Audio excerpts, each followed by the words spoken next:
Nuclear missile ready.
Nuclear missile ready.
Hello, everybody. Welcome to the Alpha X Champions Cup.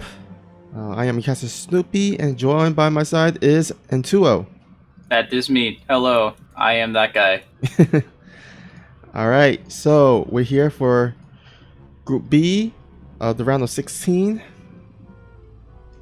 and we got the first two players in the lobby here, so we shall start pretty soon. Yay. I've casted Uzi a couple of times. Oh wait, yeah, Uzi's the guy that went like 3 Rex Reaper and did in TVZ. I really want to see that again. It'll be fun. He did like a macro Reaper build. That was like a month ago, I think. I haven't done too much casting over the last few weeks. It wasn't against Hino, it was who was it? I think it was on a show match or something like that, but Probably in the Alpha Pro Series or something. yeah, something like that. I'm trying to remember the name of the guy though.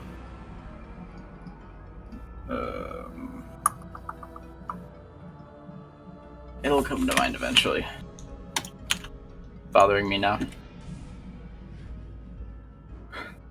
I'll just scroll up in the announcements, like way up there. Let's see, how far back does this even go? Alright. So, what is this, best of 7? Best of 3. Best of 3. Much less than I thought it was. Okay. Yeah, so are you familiar with the format of the tournament? I don't think I am, no. Okay, so basically it's kind of like a GSL style tournament. So we're basically in the group stages, and so we have 4 players, and we're gonna have these first 2 players play, and then we're gonna have the other 2 players play next, and then it's gonna be winner versus winner, and then losers versus loser. Yeah, basically GSL. Yeah, so yeah, just classic group stage stuff. All right. Yeah. All right. And this is the first match of the group. Yep. Ooh. All right. You said I start. All right. I gotta pick one though. All right. I'll go with my Terran bro over here. All right. So spawning in the bottom left-hand corner as our blue Terran, hailing from La France, it is Uzikari. And spawning at the top right, we have our green Zerg player from, I think he's French. Yeah, I want to say he's also French. Yeah, he's we have a lot of French people. The Zerg player, Hino. I can actually double check. I'm pretty sure he's French though. StarCraft 2 Wikipedia. If memory serves me right, I believe he's French. Yep. Yeah. We got it right. Did it. So proud. Yeah. And you know what? Earlier you mentioned that Uzikoti did that 3 Rex Reaper. We might actually see it right now, as there is. This is looking oddly familiar. Yeah. Although I'm not sure. Oh, wait. I need to save this replay. Yep. There it is. I wanted to figure it out. Yeah. I'm excited now. The 3 Rex. Yeah, because ordinarily, like, the Reapers, you haven't seen Reapers, like, other than, like, maybe 1 or 2 of them against Zergs in a long, long time. That was when, like, 2-Rex Reaper proxy was, like, the king of everything except for against Protoss, because they still have the Mothership Core. But just to see them come out again is, like, it's not normal, so I'm already, like, twice as interested as I ordinarily am with the build. But, like, we're going to see a lot of Reapers here. It's going to be really, really exciting. Yeah, I remember back in the days when Beyond used to be, like, the masses of Reapers, and those were the days where Reapers were super common, and just... Well, actually, here, have you seen Ruff go Reapers before? Oh, unfortunately, I haven't seen Ruff streams like some of his tournaments before in the past, he's gone for, like, some crazy, like, Reapers until you have +1 kind of timings. So, like, it's pretty similar to what we're probably going to see here, unless this gets totally crushed. But knowing Uzi's abilities to do this build, I think that we're going to see some interesting plays for a while.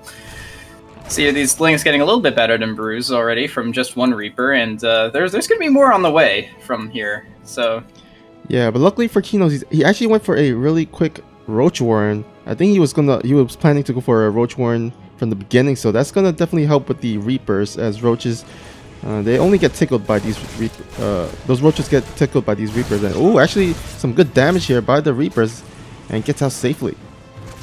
Yeah, New Repugnancy is probably one of the best Reaper maps, especially for this type of Reaper build, like in the entire map pool, just because of the cliffs, not only in the main base, but also that natural. You see here, you can just constantly loop all these units. And Roaches can't be really tanky here, but the Ravagers actually have less hit points, so it's a little bit of an interesting decision for Hino to try and go for Ravagers. Well, and once you get into those higher Reaper counts, they get really squishy really fast. Yeah, that's true. But I think he went for some Ravagers because Ravagers do have the extra +1 range compared to the Roaches, I believe. So they do. Yeah, so they can deal with Reapers better in terms of range. I don't know, man. We're gonna see a lot of Reapers. He needs to save all these armor points he can get. Maybe Ravagers is the good point. I'm assuming these guys practice each other a fair amount of the time, but I'm getting nervous. Yeah, I mean, if Hino decides to go across the map, I mean, look at Uzi Koti's front at the natural. There's just a bunch of reactors and supplies. Triple reactor, yeah. That can be easily sniped down by those Ravagers and Roaches. If he gets across the map. Yeah, that's a big if there. That's a big if, yeah. No, you just see, like, how many is this? Like, almost 10 Reapers here coming into the main base. These drones terrified for their poor lives. My Queen is way more excited than it probably has any right to be. And, yeah. So basically what's going to happen for the next minute or so, unless Uzi makes a major mistake, is these Reapers are going to keep the creep spread from getting too far out on the map. It's going to control the... he could actually take this third base down, potentially, and force a cancel. And this is just a nightmare for a Zerg player, like particularly macro-oriented Zerg players, because we see in the production tab right now, 7 Reapers are being produced at a time. It is really, really difficult to keep up with this unless the Terran player makes a big mistake. Yeah. Especially with the Reaper bombs here. It's just making sure that the Reapers stay far enough away from the Ravagers and Roaches. And oh! He can get a Ravager here, and so he does. He's gonna go for a second one, I think. Nope. Nope. Okay. Just send a message for now. Come back later. Oh my god. Yeah, that third base did get canceled. So, eventually, obviously, Uzi's gonna start actually producing something other than Reapers during the course of this game, but we see here that just the amount of damage that the Reapers are doing onto the Ravagers, he's at the point where he can just one-shot these things because he has +1 attack on the Reapers. Oh my goodness. This is like he doesn't need medevacs either. These things just heal themselves. Yeah. Yeah. And GG. Hino takes the loss, and Uzi will go up 1-0 in this best of 3. You see that Zerg level APM on Uzi? Oh my god, 397. Oh, geez. You think spreading creep is hard? Try denying creep constantly with Reapers over and over again. Oh my god. That was a pretty convincing win, too. That was...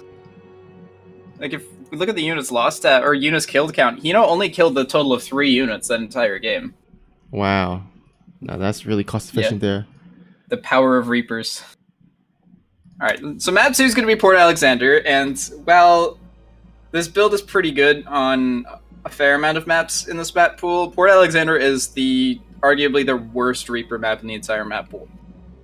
So I think that Hino might have a little bit more of a chance if that's the same build. Yeah, we shall see. I mean, I think he will switch it up. I would imagine so. But that build was so good last game. I wouldn't be surprised if he used it again. I need to like write that stuff down, dude. I need to show the world that kind of thing. Dude, I love Reapers too much. I will proxy Reaper like most of my TVTs because I really don't want to do a macro TVT because I'll play mech otherwise. I don't think I've researched stim and TVT save for like one weird circumstance in like a very, very, very long time, like years. So that was because I canceled the barracks on accident twice, and I had to 3 racks. Well, we're not gonna talk about that was recorded somewhere too. So. Oh no. I haven't found it. I actually kind of wanted to watch it because I won it somehow. But all right. Then... Wow, I'm talking about. I'm just doing bragging rights here. Sending out my StarCraft resume. All right, so game number 2 here. We'll switch people. I want to go for Hino now. I feel confident in him. So spawning at the top left-hand corner as our green Zerg player. He's down a game, but I have faith. He'll make this spicy. From Alpha X and France and stuff, it's Hino. And before I introduce the next player, thank you, Orange Blue, for the follow. Here at the bottom right, the blue Terran, it is Uzi Koti. We see Hino going for a hatchery first and 3 drones in the production tab. Yeah, they're all rallied, so it's just going to be pool gas after that as well. Actually, it looked really cool the way he fanned them out.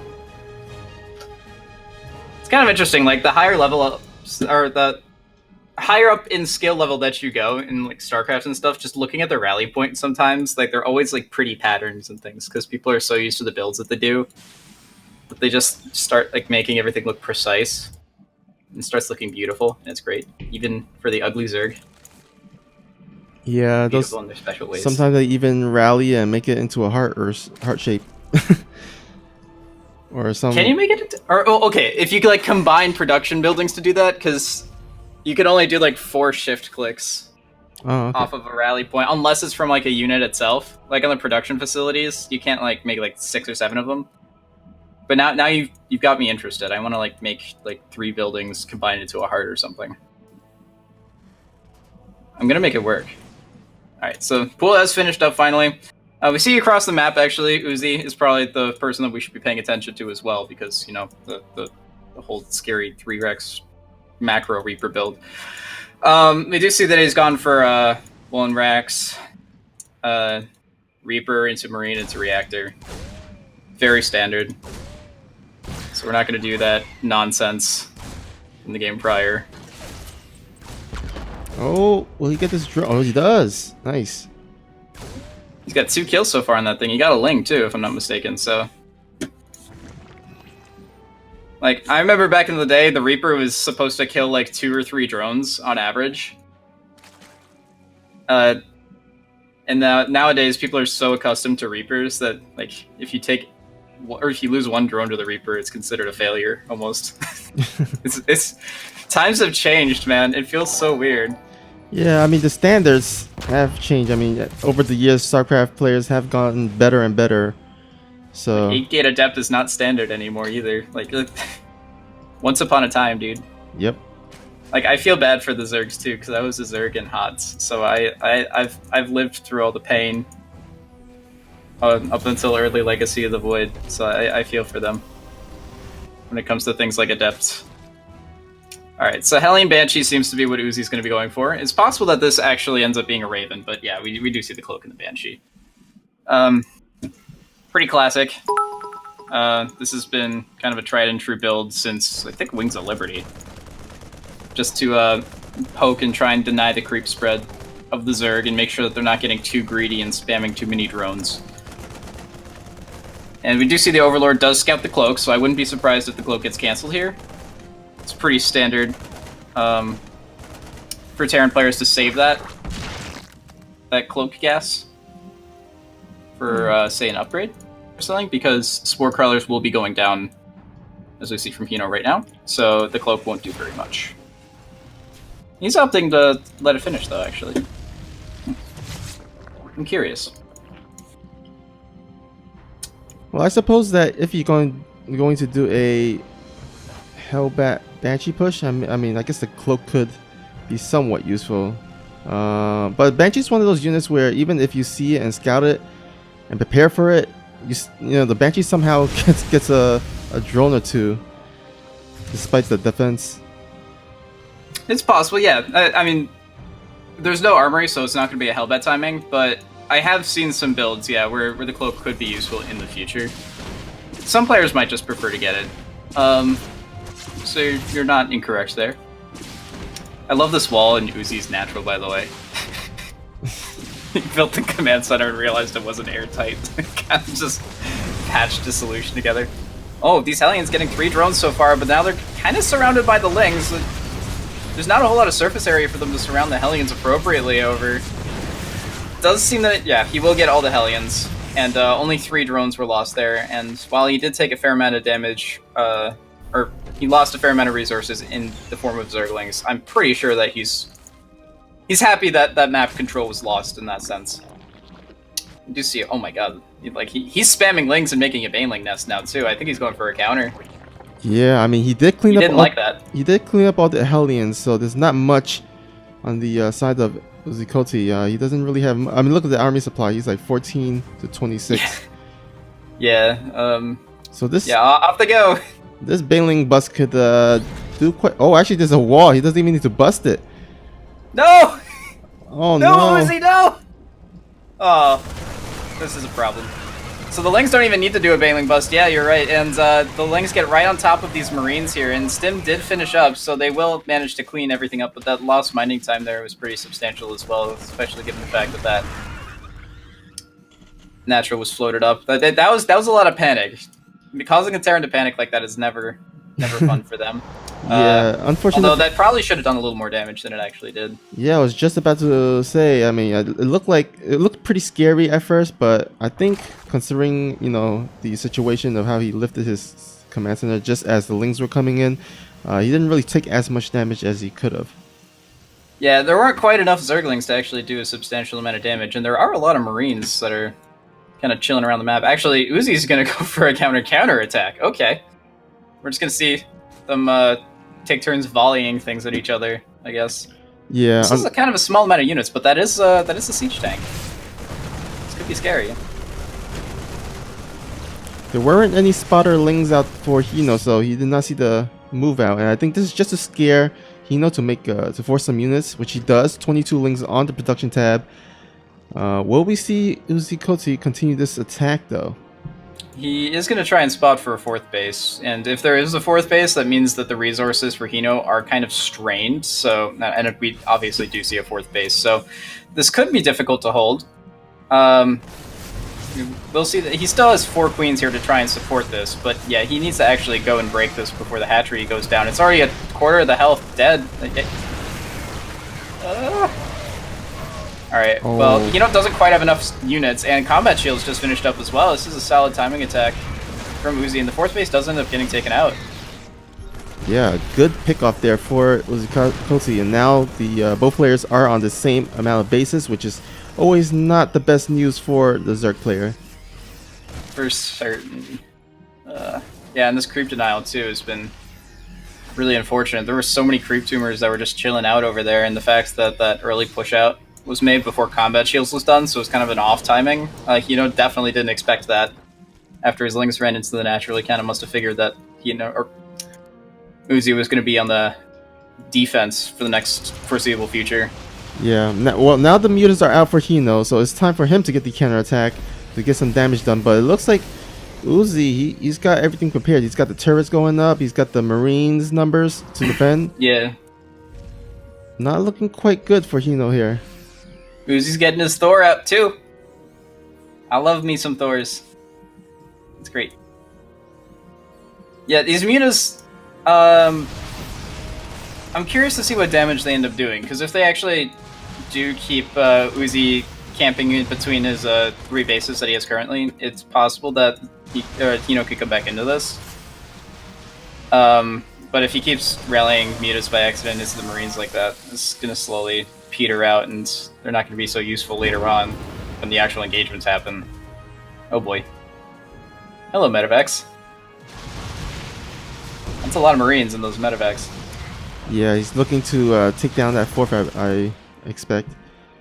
Yeah, and Hino's definitely not paying attention to this. He certainly didn't see it. His mutas are way out of position for this kind of thing, and they did actually find a nice little spot in the main base to be annoying.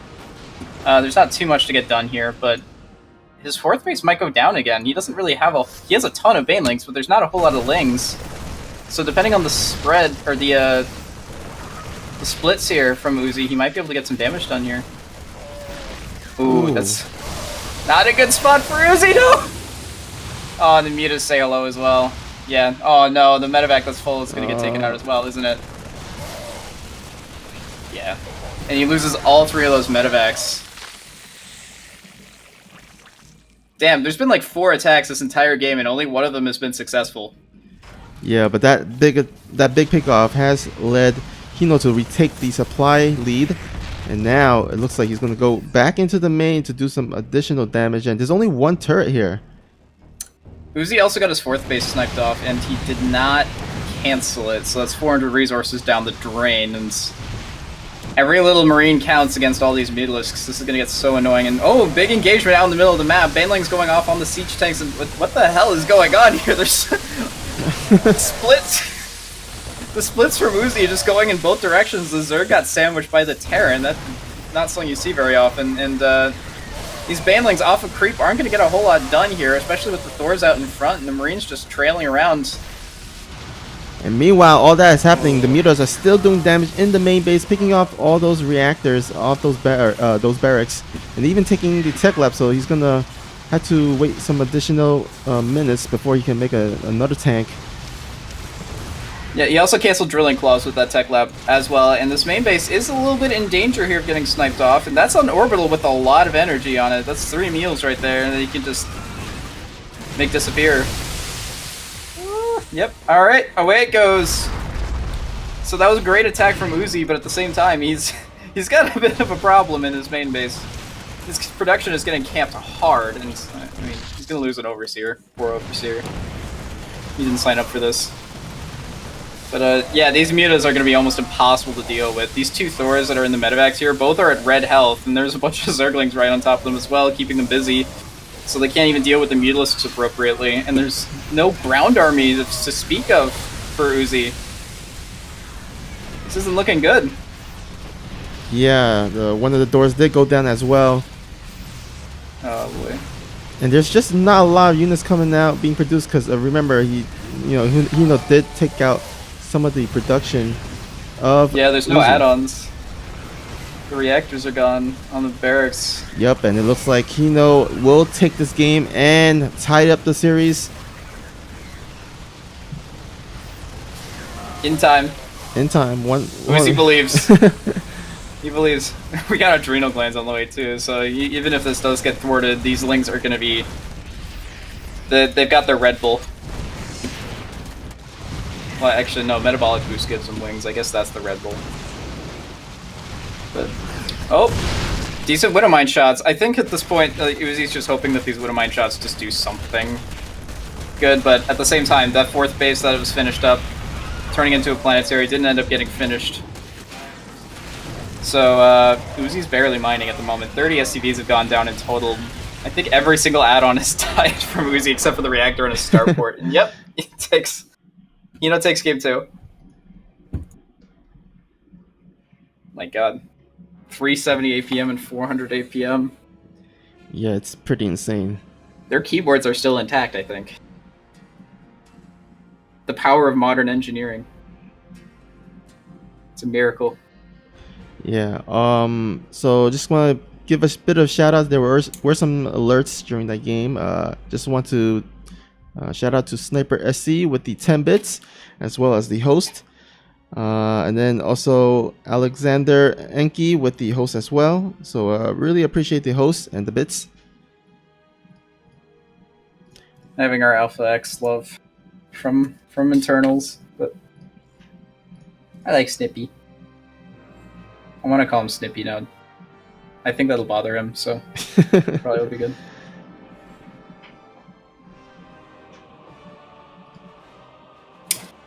And Enki as well. Enki does a lot of work for the Latin American side of the Alpha X, so yeah, for sure. Definitely good to see him hosting the channel and all that. All right, so game 3 is going to be on Automaton, and how do you feel about this map on TVZ in general? Well, TVZ on this map, I mean, I would say on paper, it would immediately favor the Terran just because of that gold base. I think Terran players, they can make a command center just right next to it at I guess on the bottom of the main base and then just mine from it pretty safely. And actually, it looks like Salavanth has come on, so I guess we'll have him come in after the game. But anyhow, let's go ahead and introduce the players. All right. Oh, right. I'm first. Yeah. All right. So spawning at the left-ish place thing. he's blue and Terran and French, and he's cool with Reapers and things, except for last game, and I blamed that for his loss. It is Uzi. Build Reapers, please. I love them. And spawning at the top right, he is the green Zerg, looking to advance as the winner of this match. It is Hino. So we've got a 3 racks Marine rush. Oh versus boy! Like a 13 or 12 pool or something like that. It's a gasless one too, so this is going to be a very, very strange build order. This is going to be a strange matchup for sure as a game 3, especially in a map as open as Automaton. The bunker rush is going to be questionably, or it's going to be not so scary, mostly because there's a lack of a natural anyways, and Hino actually pulled back and is building spine crawlers. He must have. Where did you see this? Did you see the? He must have seen some SCVs rally over. Oh no, he has a drone in the main base. He scouted with the drone, so he sees that there's no barracks in the main base. So Uzi might actually be in a bad spot right now. He doesn't have a wall off. He has no units at home. This is probably one of the, I guess, best blind counter Hino could ask for right now, because it certainly is. It's certainly helpful. It's one of the better builds that you could ask for. So these SCVs are going to be forced to fight. There's nothing behind, or there's nothing else to help save them. But they actually did a pretty good job at thwarting the Lings thus far. There's only 2 left, so to speak, and there's 2 more on the way. And there's a fair amount of Marines, along with the proxy barracks SCVs, coming over here to try and put some pressure on the Zerg. However, there are 3 spine crawlers. Oh my god, 3 spine crawlers. Oh my god, the supply depot is gonna. No. It's a double supply, so it's gonna be a supply dropping or supply blocking Uzi here, and oh man, he's got to pull the SCVs now. And he doesn't have enough to build another one, so this is all he's got for at least a long time into this game. Unless something special happens, it's probably gonna be his last supply depot of the game itself. But Marines are ranged units, and these spine crawlers are still in the mineral line, which means that this hatchery is getting focus fired. This forces Hino to try and move the spines up and engage in that kind of way, which is not ideal for him. We see the stutter step on the Marines doing a pretty good job, and the drones here are being forced to fight, and there's not a whole lot here, actually. Uzi might be able to take this just because Hino's attack in the main base of Uzi didn't really go as planned, and his Overlord dies as well, so they're both back on starting supply. My god. This is like micro battles right now. It's gonna be very strange. Oh, there's even a 4th spine crawler here for Hino, so you see 6 drones to 2 SCVs, and they're both on the offense right now. They're going back to go and mine. That queen surviving is pretty big. Yeah, I was about to say, because I mean, at this stage, at this point, you don't want to lose any units for free. Yeah, for sure. I love how Uzi can still mine because of the power of mules. Ah, yeah, the power of mules. Terran's best friend. Yeah, but he will not be able to build any more units until he gets a supply depot out eventually. And all right, so welcome to StarCraft, guys. This is like watching like proxy versus cannon rush. Like the games get so bizarre. Alright, so we see the queen's actually trying to go in here. The immediate transfuse, it was a little bit delayed originally. And we do see here actually there's some cute micro on the spine crawler attacking the wounded Marines first. And oh no, Uzi's actually going to get driven out of the base here. It's still excellent stutter step, making sure that all but one of the original attacking Lings do go down. I don't know if he wants to push in here though. Can he get the queen? Oh, he does get the queen. Oh. Okay. He still hasn't floated his racks home yet. He still wants to keep pressuring this. Yeah, well, these Marines have been pretty efficient, so I mean, they have certainly been effective, but now all the original Marines, save for that one last 6-kill Marine. It's not every day where you see an unupgraded Marine get 6 kills, but I think Hino would have liked to place his spine crawlers like near the ramp instead of around this base. I think that would have been more better in terms of the defense. Because right now, I think Hino is ahead, but at this point, I will actually favor Uzi because Hino still hasn't made a second base, and the worker supply is pretty even, well, exactly even at this point. Yeah, in an early game, or with early game economies, or actually, this is HOT's early game economies. Like you start with more workers than these guys have right now. So this is like old StarCraft when you started with 6 workers, like in Wings of Liberty and shit. Like mules in that circumstance, they count as like 3 workers or something like that, 3 or 4 workers, so that's pretty good. And Hino's still massing lings. He's not bothering with his drone count. He's just going to try and go in for one big push and make sure that these Marines die once and for all. Once his speed finishes, he's probably going to try and bust out here. Yeah, Uzi might need to be careful because speed is about to be finished, and he definitely needs to save those Marines. Those Marines is his only defense. Still haven't had a wall at his ramp. Yeah, his rebuild supply depot was originally at the top of the mineral line, which I'm kind of curious about, but okay. Gas is finally being mined for Uzi. The classic 7-minute refinery timings. Yeah. Oh my god. And yeah, we will see Hino here manage to drive this back or break this entirely. Oh wow. And there it is, GG. And yeah, that was pretty stressful there. That was a little intense. Yeah, for sure. That's way more back and forth than I thought it was gonna be. Sniper SC was like, it's tower defense now. It's pretty much it. Yeah, pretty much it. Well, it's like somebody's playing tower defense and somebody is trying to break tower defense with a bunch of civilians or some shit. Like it's the army value graph's really funny. Yeah. They both go up and down together. It's great. All the classic resource collection rates too. You like how the cap is at 1080? It's because of mules. All right. So I'd take it that this is my my cue to leave. Yeah, I'm gonna join with Salivant on the NA right now. So, but thanks for hopping in and filling in for the time being. Boy. All right. This has been fun. I enjoy watching Uzi's games as stated prior. and you got your 3-rack sweeper, so. I got a show and folder. All right. Copy. There we go. Yep, all right, see you, man. I'm out. Alrighty, guys, gonna go ahead and hop onto NA.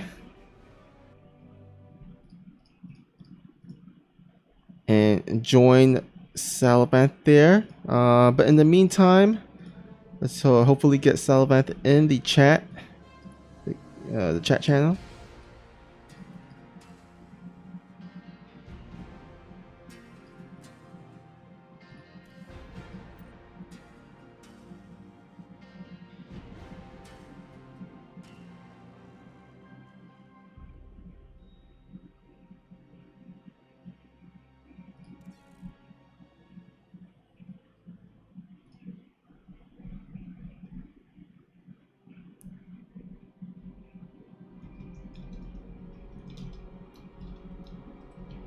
Alright, just letting the players know I'm hopping onto NA.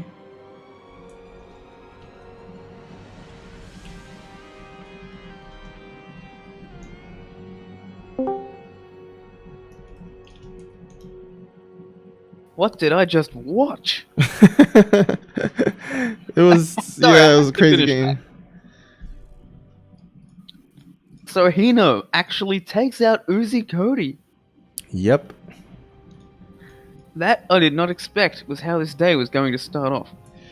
Yeah, pretty crazy to end the first set there, and hopefully set 2 will be as good as that one. All right, have our players done their vetoes? Nope, it looks like Kingslayer just hopped on. Bio Ice is in the chat channel, so I guess we'll wait for them to do the vetoes. In the meantime, I think as we wait for them to do the vetoes, this will be the perfect time to actually just do a little bit of a shout out to one of our sponsors here. Just want to take this little moment to do a quick shout out to Bubba Burger. Bubba Burger is one of our sponsors, and they are the #1 branded frozen burger in the United States. They have different varieties such as the bacon cheddar burger, the sweet onion burger, and veggie burgers. You can try all 8 of their burgers varieties, as well as all their other great new additions. They are available in stores such as Walmart and Target. So if you want better burgers, grab yourself some Bubba Burgers.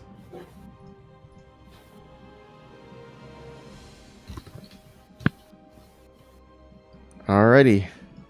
So let's have Kingslayer and yourself join the chat channel. I'm in Alpha Contenders and Alpha X Contenders, but I'm not seeing anyone here. Oh, we're in the Alpha X Champions.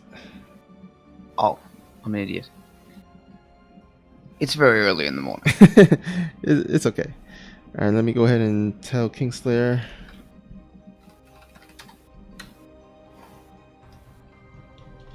Alright.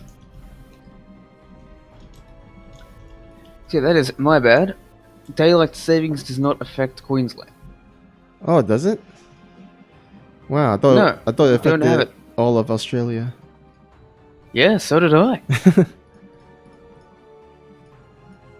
So I did in fact get up at 6:30, ready for the 7 o'clock start, only to find that it had already started. Well, the good thing is still early. We just did our first set, so there's plenty more set to go. So we'll just have our players start their vetoes here.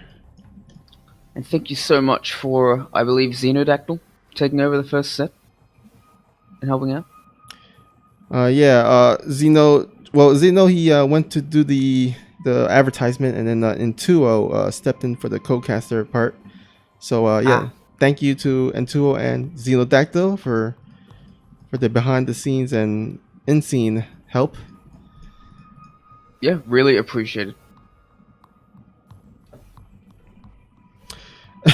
Zeno in the chat saying proxy versus cannon rush is normal.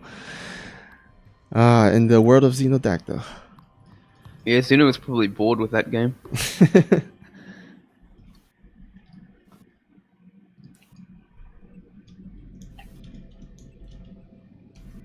Probably thought Hino was just turtling. Of course, you make that much static defense. It's just supposed to be static offense. Mm-hmm.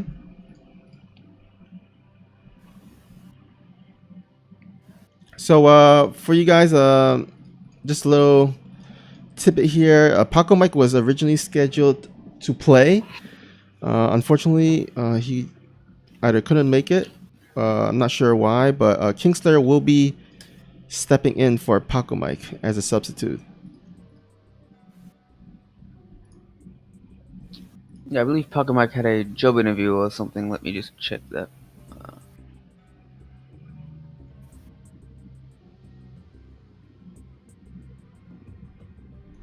Yeah, he has an appointment all afternoon. Ah, I see.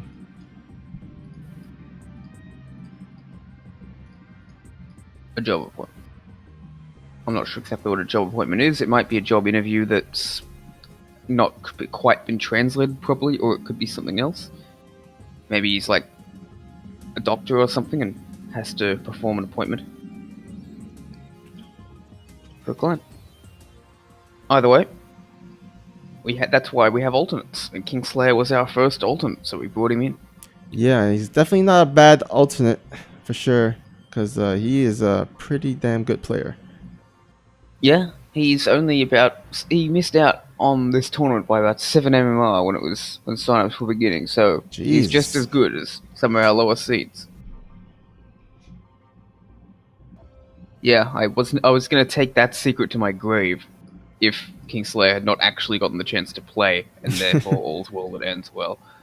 Yeah. Are you want to start us up? Alright, what's the first map? Port. Okay, alright. Let me go ahead and we're doing US East, right?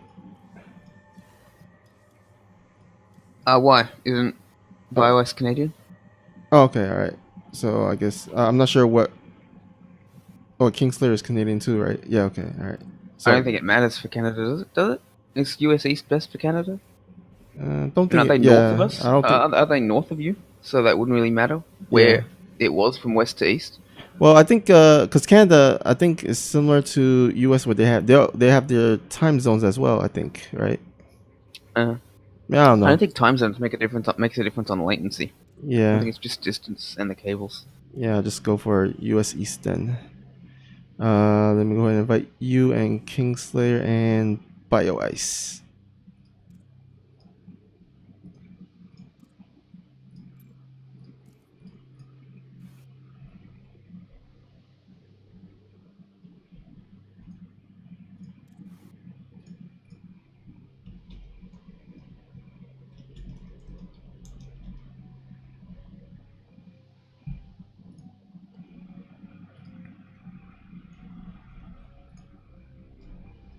All right, let me go ahead and update the scoreboard. This is Bio Ice versus Kingslayer. We've had one upset today. Let's see if we can get another one. All right. Looks like we're heading into set number 2.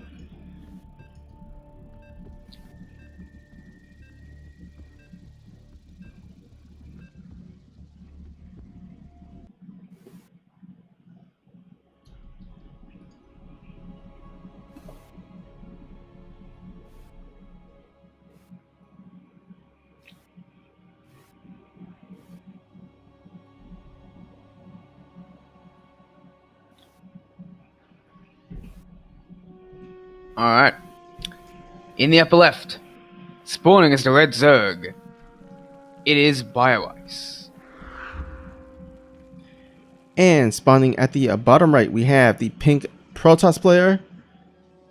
He is Kingslayer.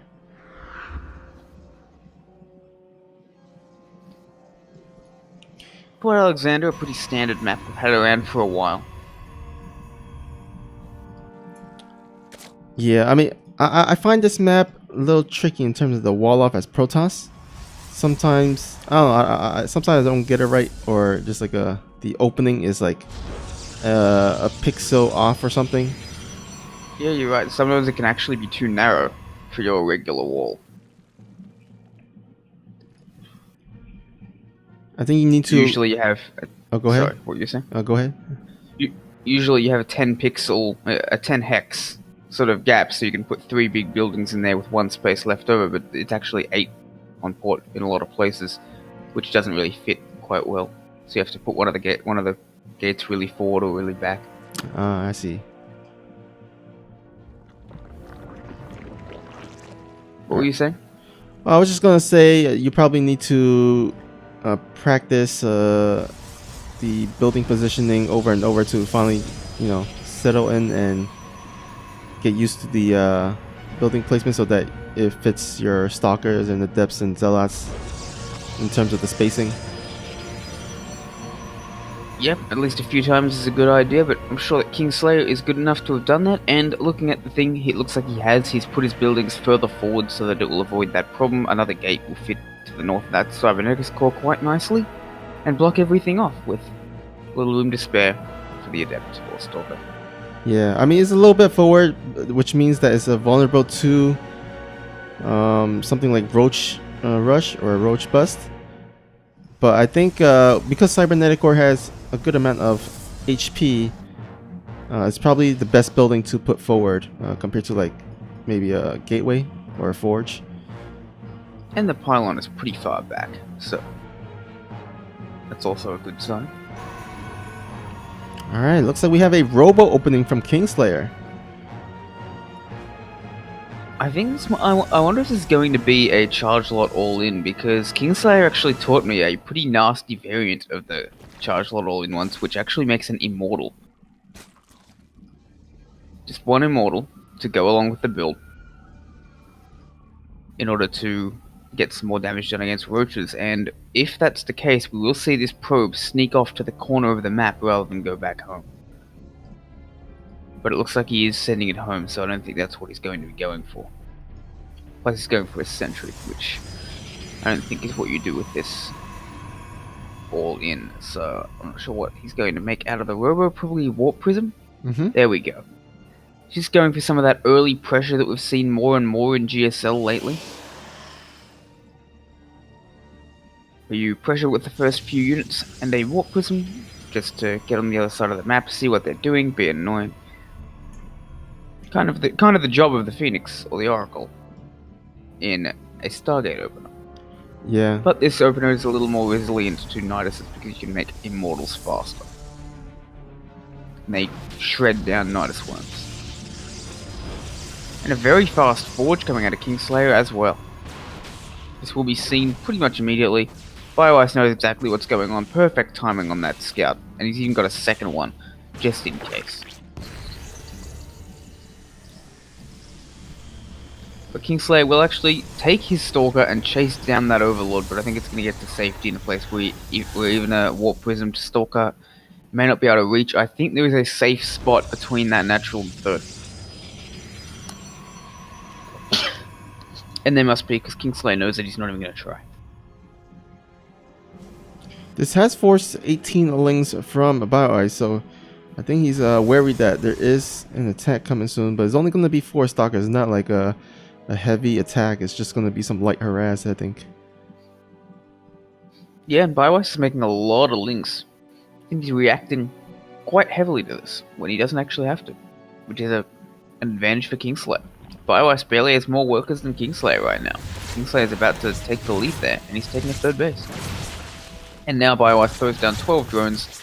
Once he sees exactly what this is, this Warp Prism gets sent away, loses all its shields. And with this harass... We'll see if these Stalkers... Oh, go ahead. Sorry. We'll just have to see if these Stalkers can get anything done. Whoop. What were you going to say? Oh, I was just going to say that the light harass by Kingslayer will help him establish that dirt pretty safely. The Zerglings are still kind of chasing the War Prism instead of going across the map and just attacking the Nexus. But yeah, that's very true. Yep. That's all I was saying. Oh, look at this! Double Hydralisk Den. Wow. Is that a mistake? No, I don't think this is. I think this is a very fast Hydra Ling Bane timing, which gets both upgrades very quickly. I've seen it a couple of times now. I don't think it's a coincidence. It's a legit build. Oh, his Stalkers and Sentries get... Oh no, that's not good. The Warp Prism... Oh, the Warp Prism does come back just in time to save these. Oh, he needs every unit he can get against a push like this, and now we'll see if he upgrades both upgrades at the same time. That will let us know if he's made this second Hydralisk Den deliberately or in error, but he's making 15 Hydras, and yep, he's getting both upgrades. He's going to hit hard and fast with both range and speed and try and bust this down with Hydraling Bane. Yeah, and he strategically, I think, placed the Hydralisk Den in both the dirt and main and stuff of them together. I think because sometimes when the Protoss sends a hallucinated scout, there's a certain amount of time limit on that hallucinated scout, so sometimes it reaches the main base and then second base, and then it doesn't, finish scouting the third base. So the Protoss doesn't scout that there's actually 2 Hydralisk Den out in the map. Oh yeah, and if you see 2 Hydralisk Dens, well, you know exactly what this is because there's only one thing it can be. And it looks like this timing's actually... BioIce has decided to abandon it after seeing how many units were already at the third base, considering he's moving into lurkers. He is actually going across to try and put some pressure on, in fact, but I think he's going to be waiting for his lurkers before he truly commits. It's also worth noting this observer at the third base has been an MVP for Kingslayer. It's seen everything. It's seen the exact composition of the army. It's seen the army leave. It knows everything. The Lurker Den probably another 40 or so seconds away from finishing. I think that Lurker Den builds so slowly. Yeah, it's I play Zerg a little bit, so I know how this takes forever to for that Lurker Den to finish. And I don't think there's any. I don't think. Yeah, there's no Storm for Kingslayer. He's got a lot of Archons. But Archons aren't actually that good against High Templar. He does have Charge, he has +2 nearly done. But you really need Storm against such a critical massive Hydralisk. The Charge Lots do come forward, but the Zerglings are tanking for it very well. Force Fields are good, they could be better, but they do snipe a couple of free units. And these units are starting to go down. Oh, beautiful juggling from that Warp Prism keeps those Archons alive. Definitely changes the math of this fight. The Zealots going down more and more, but there's really nothing to buffer for these vulnerable Hydralisks, but there's just so many of them. It's a very interesting fight because the Hydralisks are vulnerable, but at the same time, it's Charge Lots that they're vulnerable to, and there's barely any Charge Lots, but Kingslayer is now warping in another 8 of them, so he's going to be just fine against this, but here comes the second wave, and here comes a few Lurkers. It's not many, but it's just enough to turn the tide, and there is an Observer here, though.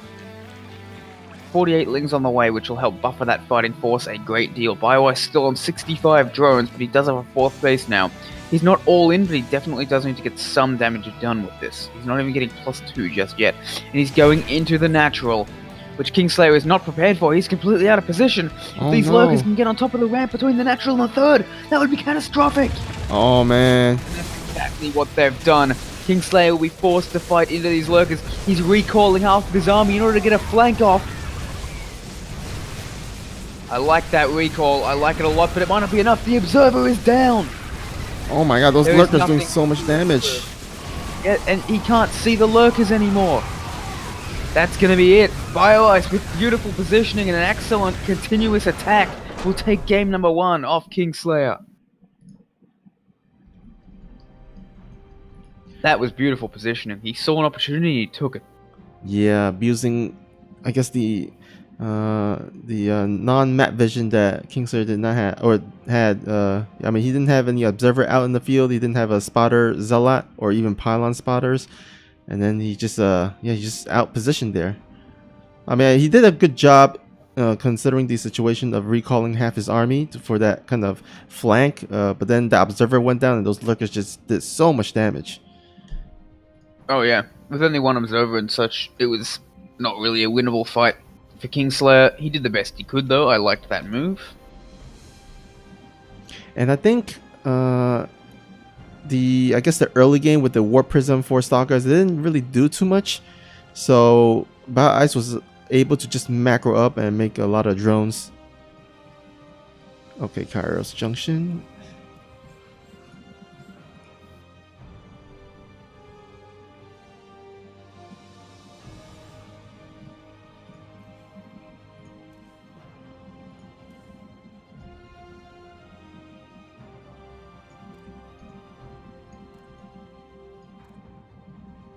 Yeah, it did force a lot of units, but didn't really get damage done.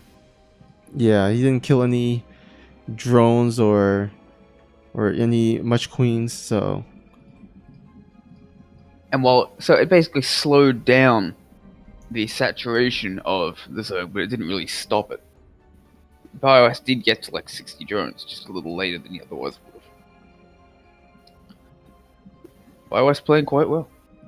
Yeah, for sure. Now he's on ace match. It is a best of 3, so if BioIce wins this next match, then he will be able to advance to the winners versus winners match. But of course, Kingslayer has something to say about that. We'll see if he can bounce back here.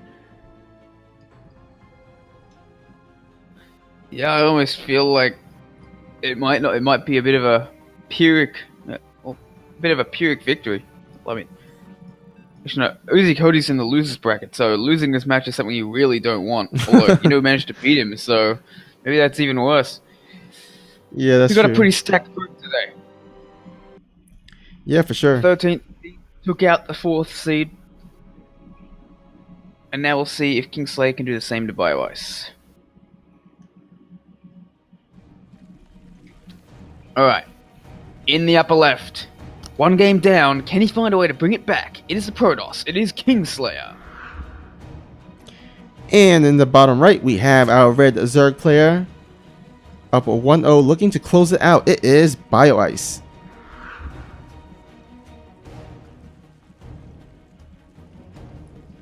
So, if you're Kingslayer, what do you think you should do from here? You know, I might go ahead and just try out that little charge lot build that you were talking about in the first game here. Seems to be something that Kingslayer has worked on or practiced a lot before. So, I mean, this map is pretty good for it because the distance between the natural and the dirt base is pretty far. So, reinforcements takes a bit longer to help out against those charge lots. So, I think a good charge lot build might work here. It could, but it also feels like something that might be even better on Cyber Forest. Ah, that's true. But then, and this was Kingslayer's map pick. So I'm wondering if he was planning on doing that, why would he have picked Kairos instead of Cyber as his map of choice? Because he did have an option for either one. Yeah, I mean, but there are certain maps that I think, you know, you're more comfortable with or you feel better about playing on. True. And maybe it's one of those mind games in that, you know, it's less likely to happen on Kairos, so that's exactly when it will. Kingslayer's decided to keep his probe at the third base instead of outside the natural this time. He has learnt from BioIce's tendencies in game number 1, deciding that BioIce probably isn't likely to cheese him with early Zerglings and is much more likely to try and take an early third, and he is completely correct. He does now back away, but he will delay that third for a while from BioIce, without really costing himself anything in return. Meanwhile, this Overlord gets in a position for BioIce, safe and sound for now, seeing everything that there is to see. And we'll have to see what the tech choice of Kingslayer moving forward is going to be. I don't think it's going to be a Stargate, because he did make the Warp Gate, so I think Robo again, there we go.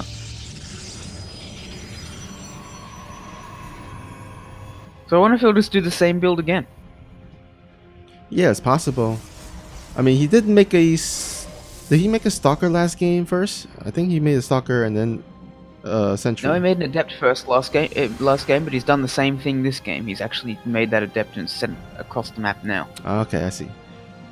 Stalker is now on its way though, so far this does look exactly like the previous game. And the Adept will shade into the main base to scout for a lair. Well, that's actually a very aggressive shade forward. And that Adept will go down. Well, oh wait, no, the Adept did survive. I thought the Adept shaded into the main base, but apparently it backed away. Yeah, shaded out there. Yeah, I thought the shade was definitely headed towards that main base, so I guess that means that Kingslayer has not actually seen the main, so he doesn't know that there's no lair there yet, but he's already essentially predicted that BioIce is not going to all-in him. And he was right with that prediction. He's already predicted that when he sent his initial probe to the third base to delay it. And I think... No, he doesn't actually know the third base is there. He's just taking BioIce's word for it when BioIce sent that drone there to take it. Something that BioIce might be able to use in future if it does go to a game number 3, but for now he is in fact going for that third base, and therefore BioIce has nothing to hide. And this time, the Overlord has no safe space to run to when a Warp Prism is chasing it down. BioIce will try and buy as much time as possible. The Forge is coming down, as well as a third gateway. And we have an Observer out quite quickly this time to clear creep, I imagine. So, he's just looking to clear creep with these initial Stalkers, get rid of these Overlords, layer on the way for BioIce. And it looks like we are going to see a similar game to game number 1. Let's see if it ends the same way as well. This is the same build. Yep.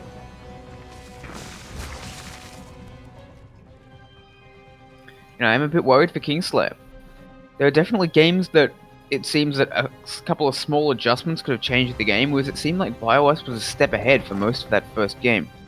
The opening was good for Kingslayer, but when that big Hydra Ball was out and there wasn't any storms for Kingslayer and he was making all of his High Templar into Archons, I was quite worried for him. The Lurkers were what clinched it, including that Lurker positioning, but if he hadn't had that positioning, I think he still would have been in trouble. He would have had a lot of difficulty taking a fourth base. So we'll have to see what his plan might be against this build going forward. I think he'll definitely need to at least do some more damage than he did the first game around. Maybe kill some queens, or I mean, he did some good damage against those creep tumors. Right now he's targeting them. If you can hold the creep back, I'd say that's still pretty good. But the problem with Stalkers is they're not really a good unit later on in the game. Yeah, and then also Gonna have to do that damage now. And also, the meantime, Bio Ice can just macro up like crazy. I mean, he's already had 66 to 46 or 49 workers now, so about 15 or so, 20 or so at this point, workers ahead, which is significant at this point. If he knew this fourth base was creating, he could actually deny that, and that's exactly what it looks like he's going to do. He's going to try and deny it, and that's going to force all of these Zerglings home, I think. Oh no, he's not going home with them. This actually cancels the fourth base. Okay, he has gotten some more damage done this time around. Yeah. Lots of Zerglings attacking this third base, but Kingslayer already in position. He will lose a few probes, I imagine. Oh, beautiful force field there. Only 2 workers killed. Very nice. The Warp Prism in... Oh, the Warp Prism looks like it was in a lot of trouble, but now these Hydralisks are actually trading out decently well against some Hydras. So yeah, Kingslayer has gotten more damage done. Certainly not crippling damage by any means, but he has cancelled this fourth. And a very fast Lurker Den is on the way from Biowise. He's just going to rush into the same thing he was doing before, but he's going to go into Lurkers much, much faster instead of the double Hydra upgrades. Yeah. And we'll have to see if... Kingslayer once again only has 1 observer. I don't know if he knows these Lurkers are on the way. He's hallucinating a Colossus to fight against this initial Hydraling wave. And he's making Archons again. But the problem is he needs Storm against something like this, and so far he does not have it. I do love that hallucinated Colossus. That's really smart there. Yeah, an Infestation Pit and a Nidus Network on the way. I wonder if that hallucinated Colossus actually tricked Biowise into thinking it was real and he wasn't going to be able to break this. Oh no, he's going to go for like a Nidus in the main or something with Lurkers. Oh man, if he can do that, that's literally practically the game. You're not going to break that ever. You're going to lose your entire main base. I mean, especially if he can siege the Lurkers at the ramp. I mean, it's going to be so difficult to get up there. He doesn't have positioning over there though. He's just going to use the Nidus for mobility. He's got a Ling at the fourth. He's got more Lings around near the third base, but he's not going to be able to get into the main base directly, which is good news for Kingslayer. Wouldn't be surprised to see him send an Overseer over there though, to try and get some vision to that later on. But yeah, the initial Nidus will just be to be able to attack in a couple of different places at once. Kingslayer is moving out as the Hive starts for Bio Ice. So Bio Ice just really keeping his options open at the moment, getting all the different techs, getting the Nidus Network, getting the Lurkers, getting the Hive. He's getting them all extremely quickly. Doesn't have a ton of units to work with, but with all these Lurkers he does not need them. There is no Storm for Kingslayer. Kingslayer deciding to go essentially Stormless, which is a very bold choice. And these pylons are not quite blocking off these Zerglings at the third base, so this third base will lose practically all of the workers there, but in the meantime the fourth base is under an aggressive attack. The Lurkers are not being protected. All of them are going down. Oh my goodness. BioIce is completely out of position. Where are his units? They are over at the third base and all of these Lurkers are now down, and suddenly the fourth base is going down for BioIce, but in the meantime 24 pros have been killed at the third base by all these Lings. There is terrible damage being done on both sides as Kingslayer moves forward and tries to take out these Lurkers before they spawn one by one. But are there just too many Hydralisks? I think there are. 2 Lurkers are the saving grace potentially for Kingslayer, but he snipes them down incredibly quickly. This is such a close fight. I think BioIce is just going to hold this, but he's lost 44 workers. The recall comes in and saves a couple of units. And this third base it might actually still go down. This Immortal does get taken out. In the end, I think Kingslayer much better off from this attack. Yeah, and he snipes down the spawning pool at the last second, so no more Lings. Oh man. He manages to save the dirt as well. Everywhere around the map, but in the end, both sides, BioIce loses a base and another base full of workers, while Kingslayer just loses 1 base full of workers. So Kingslayer is in a seemingly dominant position in this game, but here comes the Nidus Network and a lot of Hydralisks. And there's 3 observers for Kingslayer, but they're actually all on the other side of the map. But in this case, the Nidus Network will get taken out by this Immortal. Oh man, nice timing in terms of the reaction. Yeah, and BioIce doesn't have really the money to spam a lot of these Niduses, even if they are a lot cheaper now. He is very, very low on economy. He has to win with his next push, really. He's got 5 lurkers. He needs to get them in somewhere to do a lot of damage. So I think his best bet is to create a couple of different Niduses and hope that one of them gets up. Yeah, maybe this Stormless style is something I've never seen before. Yeah, usually when you play against that Lurker Hydra composition, you would definitely see some Storm to help storm the Hydralisk, and then your Immortals and Charizard and Archons can get on top of the Lurkers to finish them off. But at this point, I don't think he even needs it. You can just pretty much rely on Archons and Immortals and just overpowers his opponents, because his opponent only has only a few Lurkers to protect those Lurkers. So if you can actually drop the War Prism with some units on top of the Lurkers, I mean, that could help. Yeah, and Aspire is now on the way for Bio Ice, as he's going to... I think he's going to go for Hive with this, because there is so many Archons already. I don't see Mutalisks really doing anything. Yeah, I think it's more for Broodlords, because the Broodlords actually do really well against what Kingslayer has, but I don't think Kingslayer is giving him the time to even reach that. No, this is a great attack. It's still only 3 bases for Bio Ice, actually, so if Kingslayer sees that, he might just back away. Oh, he's going for... Can't really make many Broodlords off 3 bases. Yeah, I don't think he should attack into this position. There's no way you can break this, especially with no Storm. Kingslayer, I think he's just going to back away, go around and attack what he thinks is the 4th base, but then he's going to see there is no 4th base.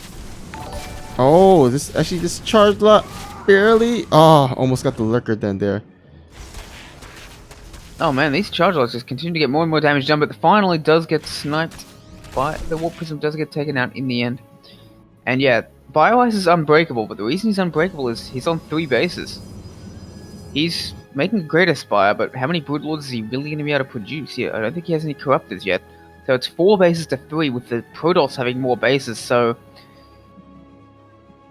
Bio Ice has to do something pretty dramatic, pretty drastic. And he is throwing down a Nidus for him, with another Nidus in the main, a potential threat.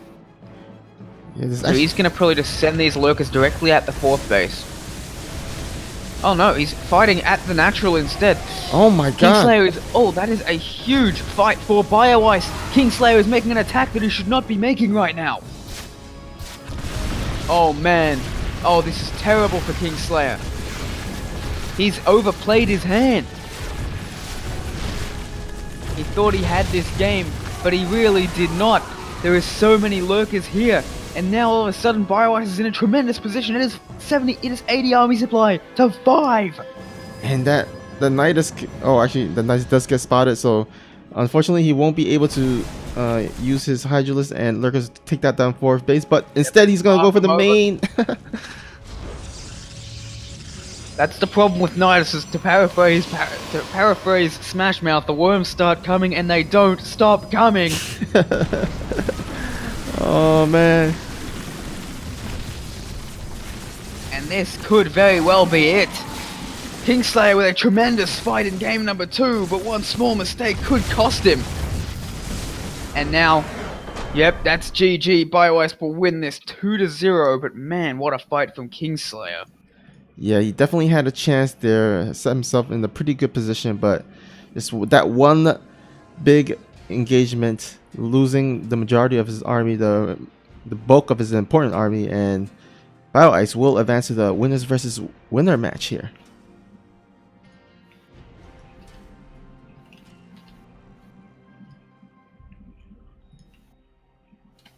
Alright, let me go ahead and again update the scoreboard. It's gonna be Bio Ice. No, it's gonna be Hino, right? Hino won the first one. Yep. I should probably tell him that we'll be playing on North America now. Ah, yeah, you should tell him. Hey Hino, you're up on NA this time around, since your opponent is Canadian. Alright, so so we will play on US East. Sweet. Alright, as we have Hino come on over to the NA region and do the map vetoes as well. I think this will be another good time to do a shout out to one of our sponsors, 24 Hour Fitness. For over 30 years, 24 Hour Fitness has been dedicated to helping people achieve their fitness goals. They have 436 locations, fully equipped with weights, cardio machines, studio classes, and awesome personal trainers. And let's go ahead and show our viewers one of our 24-hour fitness commercials, and we'll be right back.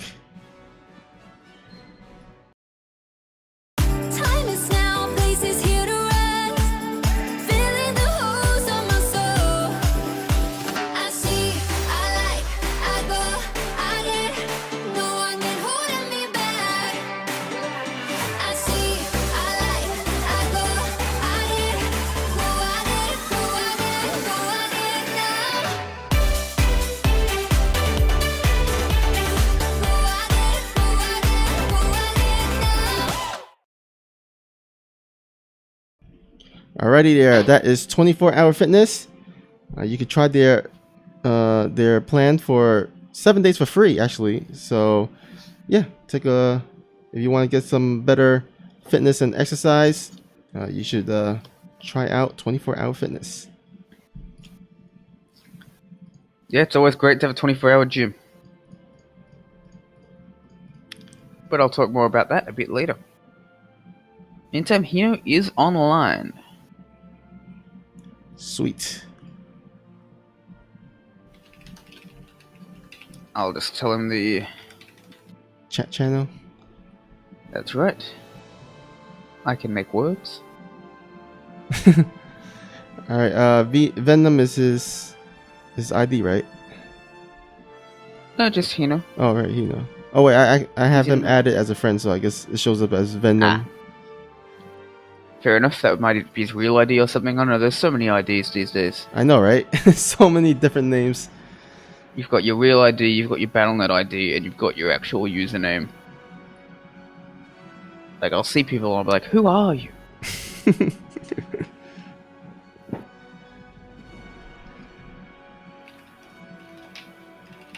video time. BioIce has first veto as the highest seed.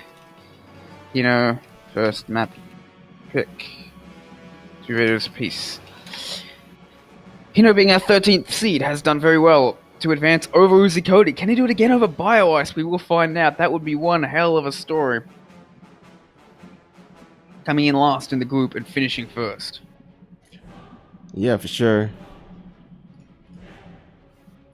So I suppose Kingslayer would be ranked below him, but technically he is not. Technically he is the... What is it? I think it's the 12th seed. He takes over Paco Mike's seed when he enters the tournament. I see. It's just much easier this way. Alright, first map is New Repungency? No. Or is BioIce has to veto. No. Oh, okay. Right. BioIce has the first veto. I'm not sure if Hino wanted to veto it or pick it. But we'll have to wait for what BioIce wants to do. Thank you, Sniper SC, for the 9 additional bits, as well as Charlie SC2 for the follow. I see in the chat that we don't actually... I forgot to add the Nightbot commands. But as Jay Skippy has posted, is the Matcherino link. You can also donate and contribute an additional 50 cents with a coupon code. It's Alpha X Champions 1. Enter that into the Matcherino to help contribute to the event. The Champions Cup is a $500 base prize pool, but any additional will be added to the overall prize pool.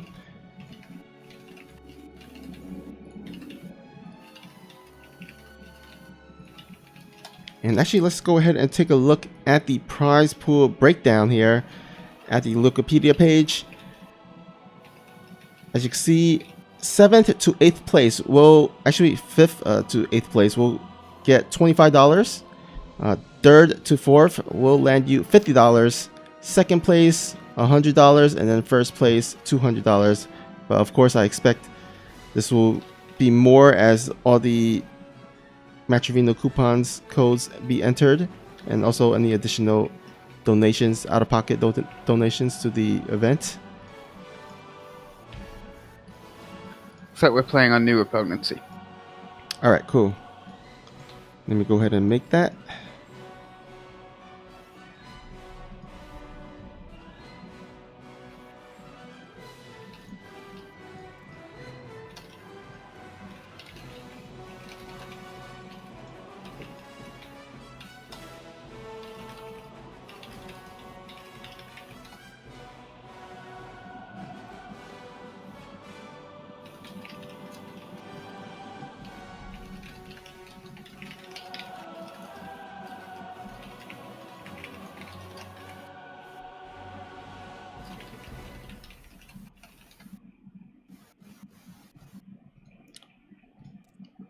Looks like Hino's in the lobby, I think.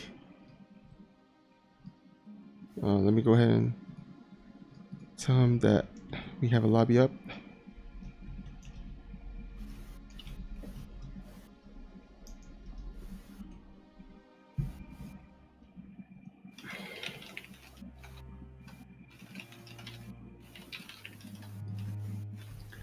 Did you make it on East? Yep. Ah, okay.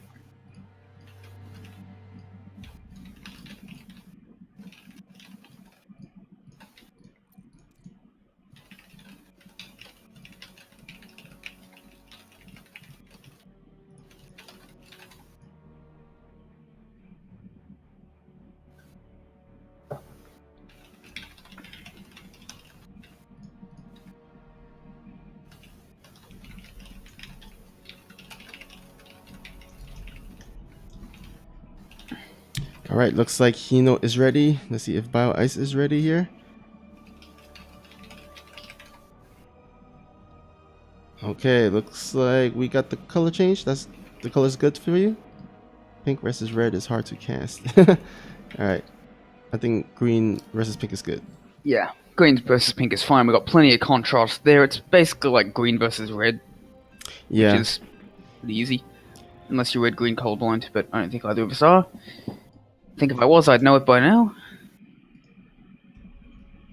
All right, guys, this is the set number 3, game number 1 on New Repugnancy.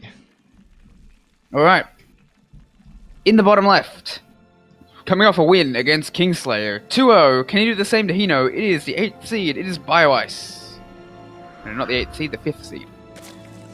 And spawning at the top right, we have the green Zerg player. It is Hino. And Hino is going to be opening things off with a bang. I know I've mentioned this many times before, but some of our viewers may not be as familiar with ZVZ. So here it is. There's 2 kinds of openings you can do from this very fast pool. There is a 13-12 where you make take a fast gas, and there is a regular 12 pool where you don't take a fast gas. With the 12 pool, you're trying to send 6 or 8 lings across the map, get some damage done, deny their hatchery while you build your own, and get a small advantage that way, and then move into the mid game. With the 13-12, when you take gas, you are trying to kill them dead, and that is what Hino has chosen. The 12 pool is a deceptively macro-oriented opening. It is a harassment opener. The 13-12 is not. The 13-12 is as all-in as it gets, and that is exactly what Hino is doing. I would expect to see either speed or a baneling nest coming up shortly. Probably both, one after the other. So we are going to see 6 lings, we are going to see speed, and I imagine we'll see a baneling nest very shortly. And then we're going to see nothing but lings streaming across that map. And maybe a queen. Could be a queen first. I don't know too much about the intricacies of this build, but I know that, yeah, you're very all in with it, and since he's continuing to produce gas, it's clear that he does want to throw down banelings. Just might want to get the queen first, because that way the baneling nest will be done just as the lings get to the other side of the map. Yeah, there it is. These lings actually dodges the Overlord completely. Very smart pathing. BioIce has no idea. Now he's coming with the lings and it's going to be spotted, but even then he doesn't know if it's a 12 pool or if it's a 13-12. But the lings going straight into the main is a really big hint. He's making a spine crawler. He's dodging with his drones. But this is just getting damage done while the real attack is coming behind this. This is just meant to, delay. delay some mining time, sniper drone or two. The Baneling attack is going to be the real threat. And, oh man, this is so much lost mining time for Biowise already, and this is only the first wave. This is just the harbinger of what is to come. 2 drones go down as soon as speed is finished, and now Biowise knows. The speed is a dead giveaway, or this queen will be sniped immediately. The speed indicates this is an extremely committed attack. And here come the Banelings. 5 Banelings on the way. More and more Zerglings streaming across the map. This queen is, protected by the Spine Crawler. Spine Crawler is a very good choice, but it cannot protect everything. Hino does not have a second base. Biowise could afford to lose this and still be fine, but there are so many Banes, I think they're just going to go for the Spine Crawler. And that's exactly what they do. The Spine Crawler is down, the Queen is down, the Lings are down. There is nothing here for Biowise at all. He's forced to fight with his drones. He's going to lose more and more mining time. 2 more Banelings on the way, more and more. Oh man, that's 6 more Banelings. I don't see how Biowise is going to do anything against this. Oh man, and now all of the drones are going down one by one. I think this is going to be it. I think Hino's going to take this game number 1. Hino, rags to riches story already. Here come the Banelings. And what drone can survive this? GG comes out. GG. Hino. He's in it to win. Oh yeah. He's going for it. The 13th seed of this tournament now is only 1 game away from advancing in first place. But now it is Bioice's map choice. Let's see what he goes for. I mean, I don't see much of an advantage in the mirror matchup as much when you go picking maps. So at this point, it's I mean, he can choose pretty much any map, I think. We'll see. Yeah, we don't actually know what the remaining pool was. I don't think they ever told us.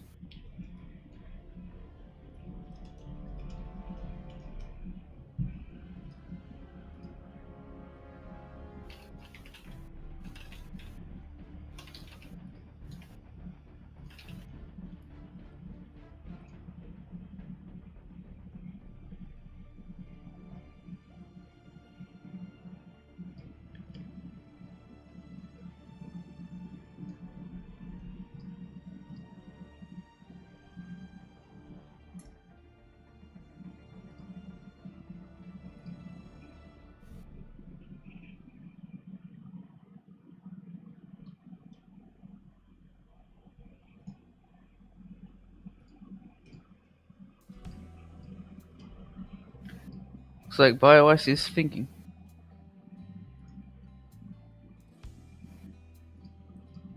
Thinking really hard.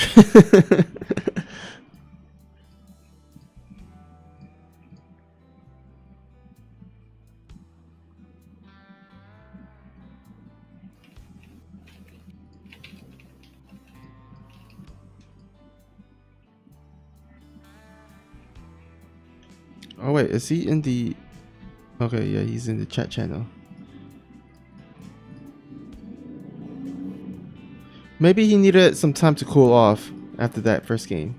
Who knows? Could be. It's not an easy way to lose a game.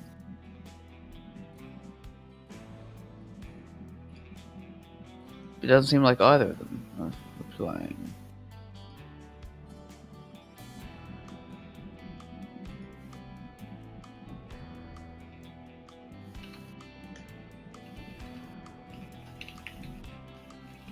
Alright, as we wait for Bioice, I guess we can go ahead and just take a look at the groups for next week's Champions Cup stage. It is going to be Group C with Light, Kun Matata, Ro16, and Mamba. So another pretty stacked group there. Yeah, there are no groups that are not stacked in this tournament. It is crazy how many people we got signing up for this, how many high-level players we managed to get. Even Kingslayer, our first alternate, is 5400 plus MMR. Everyone in this tournament is GM caliber.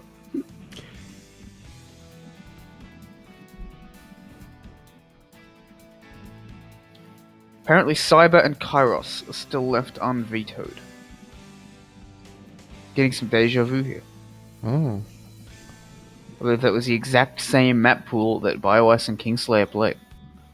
That's right. Yeah, it was.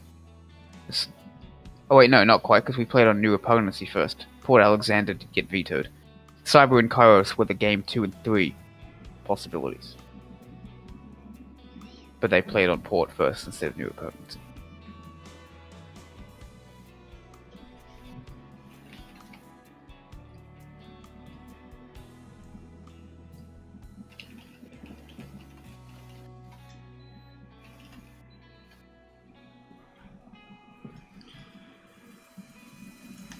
Alright, did BioIce just go MIA or something? No, I just whispered him and he replied immediately. Kairos. Oh, Kairos? Okay, sorry.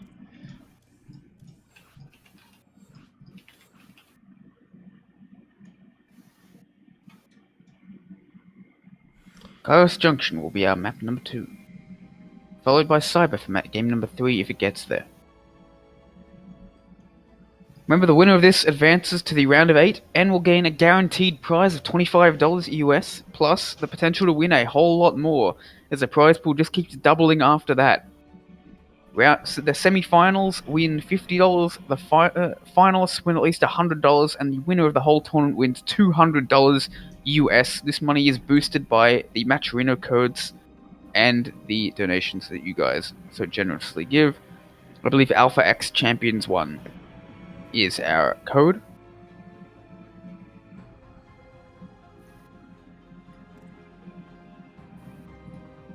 So we'll have to see what BioIce wants to do in game number 2 after such a pretty quick and decisive loss. I like how Hino mixes in this aggressive play. Yeah. I mean, it's going to be a decision whether they want to open up aggressive like Hino did last game or try to go for a standard macro game here. Alright, looks like both players... What happened in game number 1 of Uzi versus Hino, by the way? Uzi versus Hino... Oh, it was a Reaper, 3 racks Reaper from Uzi Koti, and... Wow. Yeah, that actually worked out really nicely for him. So Uzi actually did like 1 base all-ins, or at least very heavy pressure twice. Yeah. Cool. And it worked once and didn't work the other time. In the upper left... 1 game down. Not wanting to go to the elimination match. Can he bring it back? It is BioIce. And spawning at the bottom right, we have our green Zerg player. 1 game away from advancing to the round of 8. It is Hino. This time both sides opening a lot more standard. We'll have to see if the hatch or the pool comes first from these players.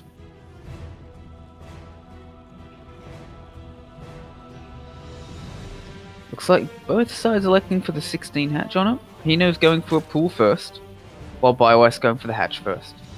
So the pool first will allow Hino to get a little more aggression done, but overall this is a fine build for BioIce. Bit late on the hatch route, but not a big deal.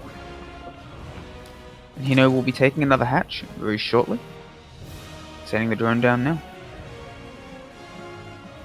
So really not a huge difference here. Yeah, pretty much the same. Except Hino will go for a slightly faster pull here. I like the adjustment BioIce has made.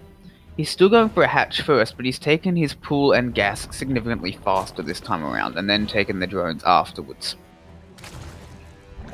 So he's just made himself slightly more defensive against the 12 pool or 13-12, while still not overreacting. And this is going to be a very good build against the 17 pool, because in ZVZ, you want to be just a little bit more economic than your opponent.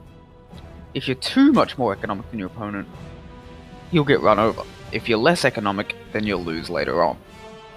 But if you've just got a little bit more economy, then that gives you a better late game while also having enough units to defend. And BioIce is actually making a blind Spinecrawler, which is interesting. I think he has a read on his opponent. I'm not sure if that read is correct or not. He sees the hatchery, sees it's nearly done, and does cancel the Spinecrawler, I see. So that was his plan. Interesting. Yeah, I mean, there are actually 6 links on the way. Yep, that should help defend against these 6lings as well. Yeah, there's 6 for both, so BioIce should be just fine. Just needs to retreat. His queen now spawns out, and now he's going to be just fine. And here come the remaining lings of BioIce. Hino's getting some scouting done with these lings. He'll be just fine there. But overall, these 6 lings won't get damage done. And here comes a Baneling nest. BioIce throws it down right in front of Hino. Isn't worried that Hino will spot it. And it looks like BioIce wants to go for some old-fashioned Ling Bane. And getting that 3rd base Hino means that Hino wants to do the same thing. But no 3rd base from BioIce yet. He's getting the Baneling nest very, very quickly before his 3rd base is even done. I think this first game loss might have rattled him. He's playing a bit more defensively than he has to. I'm wondering what that means. Not sure. I think he just want to play a bit cautiously, but he is looking to take his 3rd base as he does have a drone there. And there we go. 3rd base has landed. It's a bit late as he know his 3rd base is 50% done. Yeah, and now Roach Warren on the way from Hino. Hino is looking to skip the Ling Bane phase entirely, but I don't think BioIce is going to let him. You can't really do that when it's 3 bases against 3, and BioIce is now producing a lot of lings to send across the map, turning 4 of them into Banelings as well. Where are those Banelings being produced? 2 of them are being... those 4 are being produced to the left of the main base. They're going to go into the main base directly and try and blindside Hino as these Queens and Banes come down to the 3rd to defend. BioIce is going to be attacking on 2 fronts. I wonder if he's even going to send 2 of those Banes into the natural and even more devastating. These Lings are moving in now, but it's more of a distraction than anything else. The Banes are going into the... Oh, beautiful connections from BioIce, and now he's going to start taking on these Banes. Some good splits from Hino. And oh my goodness, 12 drones have just died. And there's still more Banelings moving around. More and more lings come streaming in. Some roaches are done, but has the damage been done already? Oh, I'd say it has. There's 10 drones left, even less. 7 workers left for Hino. Oh man, BioIce with a tremendous attack just before the roaches are done. And now he's got enough lings to fend off this small ling roach attack, and this ling roach attack is all that Hino's got. Yeah, he's confident enough that he's gonna actually throw some lings at the 3rd base, maybe actually moving to the natural. He feels like he has enough to defend at home. Yeah, I don't know about that choice considering how behind Hino is economically, but I think it's going to work out for him anyway. Here comes the attack. The lings are going to try and surround these roaches, and presumably the banelings will try and zone out the lings. Oh, good connection from that baneling, but good connection for BioIce as well. There's a few roaches left, but that's all that Hino has. He's lost all of his workers. He's got 2 workers left, and they're actually just out in no man's land doing nothing. These roaches are all that he has, and it's not going to be enough to win him the game. GG from Hino. We go into a very fast game number 3. This is fast and furious. Oh yeah, these games has been rather quick. 5 minute and 49-second game here. And now the last map is gonna be on... Oh, actually they didn't say. Did they? The last match will be on Cyber Forest. Alright, Cyber Forest, our first... Speaking of cutthroat maps. Oh man. Yeah. We know how many crazy games happens in Cyber Forest just because of the map size. Yep, there is very little rush distance. As Pig says, ZVZ is a knife fight in a phone booth, and in this case, this is one of those old-timey phone booths that are not designed for large people. Let alone 2 people to fit in.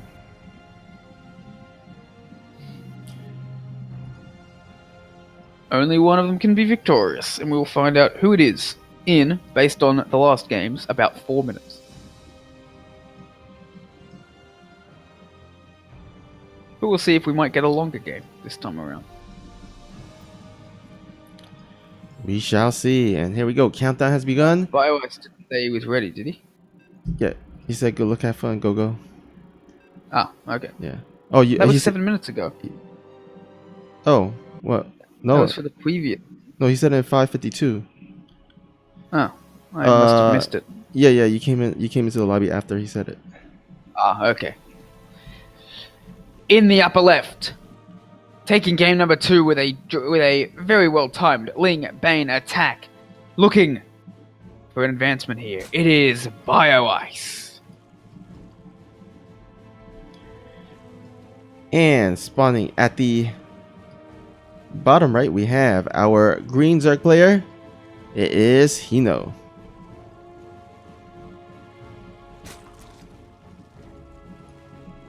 I wonder what we'll see this time around. Will we see some more aggression? Will both sides decide to play a little safer? Will one of them open roaches? We shall have to see. Well, I suppose Hino did open roaches, but he opened it off 3 bases, which was pretty greedy of him, and BioIce punished it. Looks like normally the standard in ZVZ is you can open Lingbane off 3 bases, or you can open roaches off 2.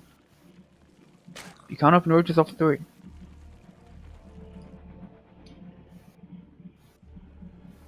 What were you saying, Snoopy?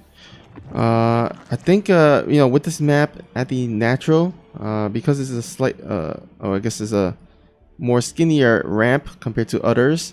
I think in this map you see a lot of maybe roach play, just because it's easier to wall off against Baneling attacks. Plus, it can be so hard to hold on to that third. It's so far away. Yeah. Your roaches will have to travel, and you need to spread your creep tumors quickly to connect the second and the third base. So Hino's going. Both sides are actually going for the same builds as before. Yeah, pretty much. Looks like Hino will go ahead and not scurry around as his his lings were spotted by that Overlord of Bio Ice. This time around, we won't see a Spine Crawler from Bio Ice compared to the last game, as he knows that this is not an all-in. No, that's a big difference in map size. That Overlord was actually at the natural fast enough to scout these lings, whereas before they could be dodged. This time, there was no such way around it. And there are 4 lings already made. Good movement from Bio Ice, preventing any of his lings from taking more than 1 or 2 swipes. Ooh, but now he needs to continue to back away and wait for his queen to finish.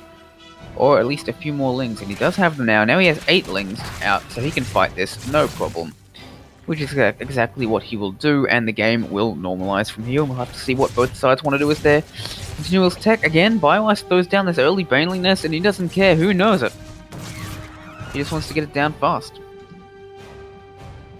So we are seeing a pretty much identical version of game number 2 so far, but now here's a bit of a divergence. Hino getting this Baneling nest at the same time Bio Ice is. So it definitely looks like we're going to see some Ling-Bane wars this time around. The good old third base. The good old-fashioned ZVZ, just the Baneling wars. That's for sure. And this Ling will get in for Bio Ice once again. Man, it feels like this is pretty much exactly the same game almost. It's pretty funny to watch. Yeah. Except for, of course, the roaches, unless Hino does decide to throw down a roach warren, though I would not recommend doing that.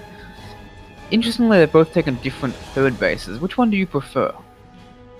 I don't know. I think pretty much they're the same in terms of distance-wise. So I think if you're playing against a Terran, I think it's better to take the more vertical one because of drops. But in the mirror matchup like this, I don't think it matters as much. Yeah, that does seem true. And meanwhile, both sides are fighting over this very narrow passage in the center of Cyber Forest. Always a very crucial thing to try and snag. Oh, but these Banelings will be sniped. Oh man. Oh man. That was almost so terrible. 5 drones down, and many of them thinking they're lucky stars that it wasn't more. But here comes the attack from Hino as well, looking to get some damage done. And the Banelings do explode just a little bit too late. And Bio Ice with a bit of an advantage now, as both sides begin getting into their roaches at the same time. Bio Ice does have a slight army lead, but both sides have the exact same economies. This game is very, very close, as Bio Ice goes after this third base. Takes down a few lings, and he's threatening to take out this entire third base, actually. Oh, I think it's going to go down. Yeah, it is, and that's going to be a huge lead for Bio Ice. He's kill a finished third base in ZVZ, that is massive. Hino is practically all in at this point. And BioIce knows it, he's just producing more and more units. Hino's going to try and take his third base again, but he's so behind now in production. He's actually not going to be behind economically because he doesn't have enough drones, neither side of them does, to actually put drones at that third base. But the production is equally important for that third base. BioIce has more lava, he can produce more stuff. He's already up to 17 supply, and he shows no sign of slowing down. Got a layer on the way for Hino, maybe he's going to try and use tech to gain the advantage back. You know, I would like to see him go for both sides. Oh, actually, there's 2 Lings that managed to go into the main base here. I don't think Hino noticed this. Oh man. This could be really yeah, bad. they're turning into Banelings again. But interestingly enough, it doesn't work out too well because the attention of Hino is already on that spot, but I guess it's... Yep, he just manages to pull his drones in time, but the split is not fantastic. 5 drones go down and suddenly BioIce is up 20 workers. Hino has to go. He doesn't really have a choice, but he's making a Spire. Interesting. That's his tech of choice. Can't fault him for that. He needs some way of getting back into this game, and he needs something that'll deal crippling damage. And nothing quite fits that bill in ZVZ like surprise Mutalisks. Yeah, they're like the DTs of Zerg. They're the comeback units, if you know what I mean. You are completely right. Mutalisks really are the DTs of Zerg. I like that. I like that a lot. They're not invisible, Things but will get in for Hino. No, but they serve the same purpose in ZVZ in that they can absolutely decimate a surprised opponent, and when behind Darkspire. Yeah. These Lings will get another drone or 2 for Hino. And then he will just continue to scout, see what's going on. But it's BioIce who really needs a scout right now. He's up 40 supply though. So I worry if these Mutalisks come out, there'll just be so many roaches that it won't even matter. BioIce is preparing for a big attack. And Hino is not going to be able to hold it. Unless he's... I guess maybe he can throw down a lot of spine crawlers and such. Once he sees this roach attack coming. And try and use the mutas to do some damage. I mean, BioIce is not prepared for this. This could be a pretty interesting clash. You know, he's catching up on workers, but he needs more and more roaches. So we'll see what these 8 Mutalisks can get done. BioIce has no idea. Oh, yeah, he's not even making spores. Spot it right now. And the spores come down. And here comes the attack for BioIce. Speed is not yet done. So I think Hino is just going to attack these roaches as they come across the map and start whittling them down. Good choice. Good focus fire on the roaches as well. He's making more and more roaches, is Hino, and BioIce is forced to go around, and that's going to mean a lot of lost roaches for free as BioIce retreats. So these mutas are already beginning to pay for themselves well. Half a dozen roaches get taken out for nothing. Yeah, and look at the supplies. All of a sudden it's evened up. Yeah, it's even up in the work account as well, but we have another 13 drones on the way for BioIce and an infestation pit as well as a burrow. He's going to try and I think he's going to try and fungal these Mutalisks. He's getting tunneling claws as well, so he's going to try and move around the map with tunneling claws. This is definitely a weird game, but it is the macro game we wanted. Yeah, after the first 2 games, which were really, really quick, this is a really nice street here. Hino going around and killing so many overlords. He's got enough overlords on his own side of the map that he sees all of the overlords of BioIce, and every single one of them is going to go down. BioIce is completely in the dark over what's going on the other side of the map. He has no idea. And yet, Pathogen Glands was started and then is cancelled. Presumably, BioIce realizes Hino is not actually going for any more Mutalisks. Getting up some Infestors to stop this would be overkill, and he goes into Hydras instead. I'd like to see a 4th base out of Hino. He can definitely take it. He's forcing his opponent back, and you want to use these mutas to try and get an advantage. And he's going after more and more overlords. Is Hino supply blocking BioIce pretty tremendously, but does lose a Mutalisk, 2 Mutalisks for it. Meanwhile, Tunneling Claws is nearly done, and I don't think we have any Overseers on the map for Hino. So we'll have to see if this can get some damage done. Invisible roaches are pretty DT-esque as well. They are, after all, Yeah, invisible. that's true. Maybe tunneling claws of the DTs of Zerg. Now imagine Zerg has 2 sets of DTs. How's that fair? Blizzard, please. imagine with a Roach has blink like DTs. Oh my god, Roach blink. They should get on that. And a lot of these coins will go down, but I think this attack is a bit overzealous from Hino. But he goes in for it anyway. BioIce moving forward to the attack. Good dodges on with the corrosive vials. Both sides fighting. Hydralisks fighting the Mutalisks, and I think there's going to be just enough in the air and on the ground. Great shots from BioIce, corrosive vialing on this army, and I believe this attack from Hino was not a good idea at all. Oh no. He's trying to retreat, but the pathing isn't right either, and he's going to lose so many Ravagers, that's it. Hino taps out. And BioIce will take the series 2-1 and advance to the round of 8. Congrats, BioIce.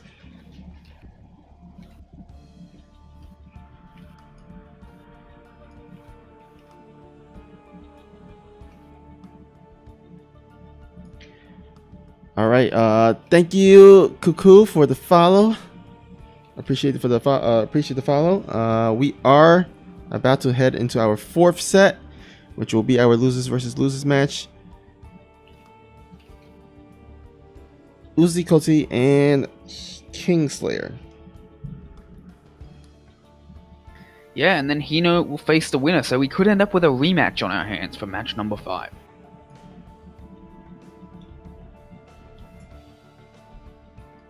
That would be cool. Oh yeah, for sure. Alright, let me go ahead and reset the scoreboard. We have Kingslayer here. So I shall tell Uzi Cody. Alright, in the meantime, while you do that, just wanna go ahead and like to take this moment to do a quick shout out to one of our sponsors, Bubba Burger. Bubba Burger is one of our sponsors that help make events like this possible.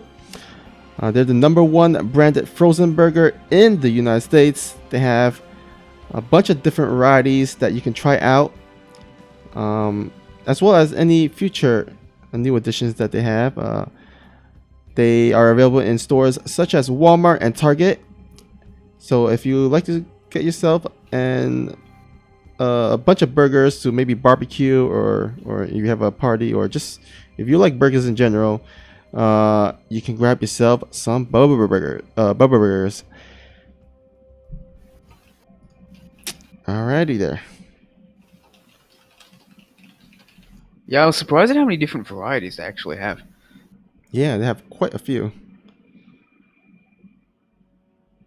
We don't really have one company with all those different varieties here in Australia. We got like lots of varieties, but they're from all kinds of different companies. I see. And the non-beef ones tend to be a lot more expensive. I think Bubba Burger has the same price for all their stuff, if I'm not mistaken. Or maybe they have like a premium sort of brand, but I don't think just the chicken and the turkey. I don't think those are. I imagine they're like around the same price points, I think. Yeah. Oh, looks like Sniper SC with the bit cheers here. I appreciate the 12 bits. Was cheering for BioIce, and fortunately it looks like your cheering helped BioIce win that last match and advance to the round of 8. Right, and Uzi Cody has been notified. The next match is on North America. But he should be hopping on shortly, since we do ask our players to be here 15 minutes before their next match is to be scheduled. And the next match is scheduled for about 8 minutes from now. And here he is. Uzi Cody is here now. So I shall be right back while we wait for our players to do their vetoes.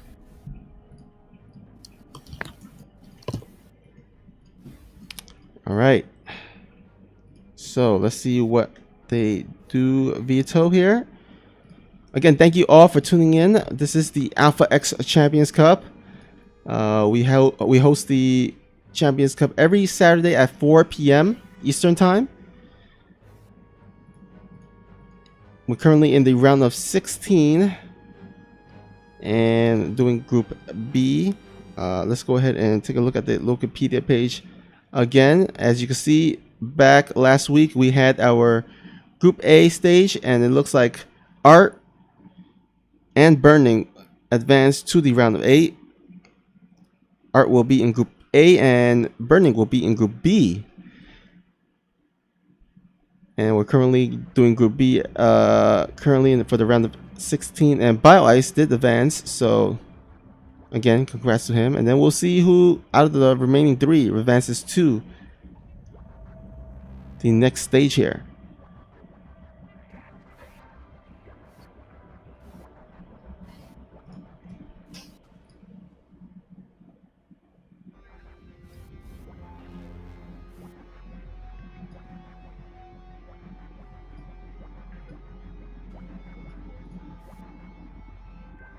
All right, looks like Uzi is gonna go ahead and veto Year Zero.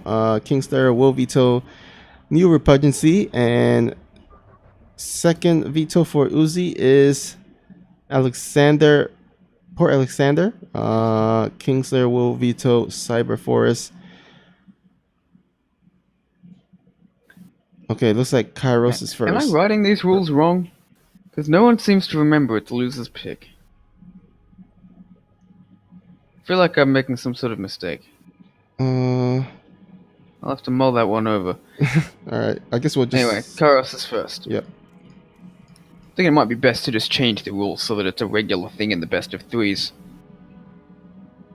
I like a loser's pick, but it doesn't really matter until the semi-finals and finals. In a best of 7 or a best of 5. It's when loser's pick really matters more than picking the whole series in advance in terms of strategy. There's really only one decision point in the best of 3, and that's which 1 out of 2 maps to pick the game to.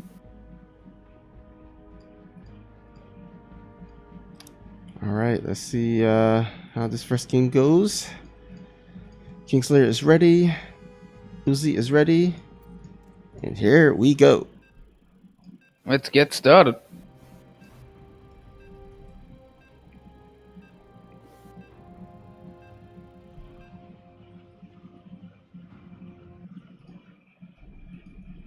Alright guys, type into the Twitch chat who you got, who you're rooting for, Kingslayer or Uzi Koti. And let's go ahead and introduce our players. In the upper left, representing Protoss. He lost to BioIce. Can he bring it home here? It is Kingslayer.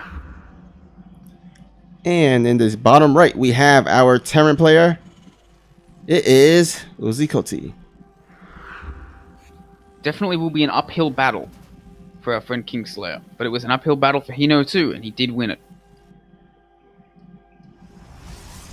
So we'll see if Kingslayer can overcome Uzi Koti. Kingslayer does have a bit of ping advantage as well, playing from America. Oh yeah, that's true. So we'll see if that's enough to overcome the giant that is Uzi Koti. Although if Uzi Koti goes out first in this group, is knocked out first in this group, goes out last in the group, I will be very shocked. Uzi Koti is an amazing player. Yeah. It'd be sad to see him go out like that. I mean, it's sad to see any of our players go out like that. They're all so good at the game, but eventually we do have to crown a champion.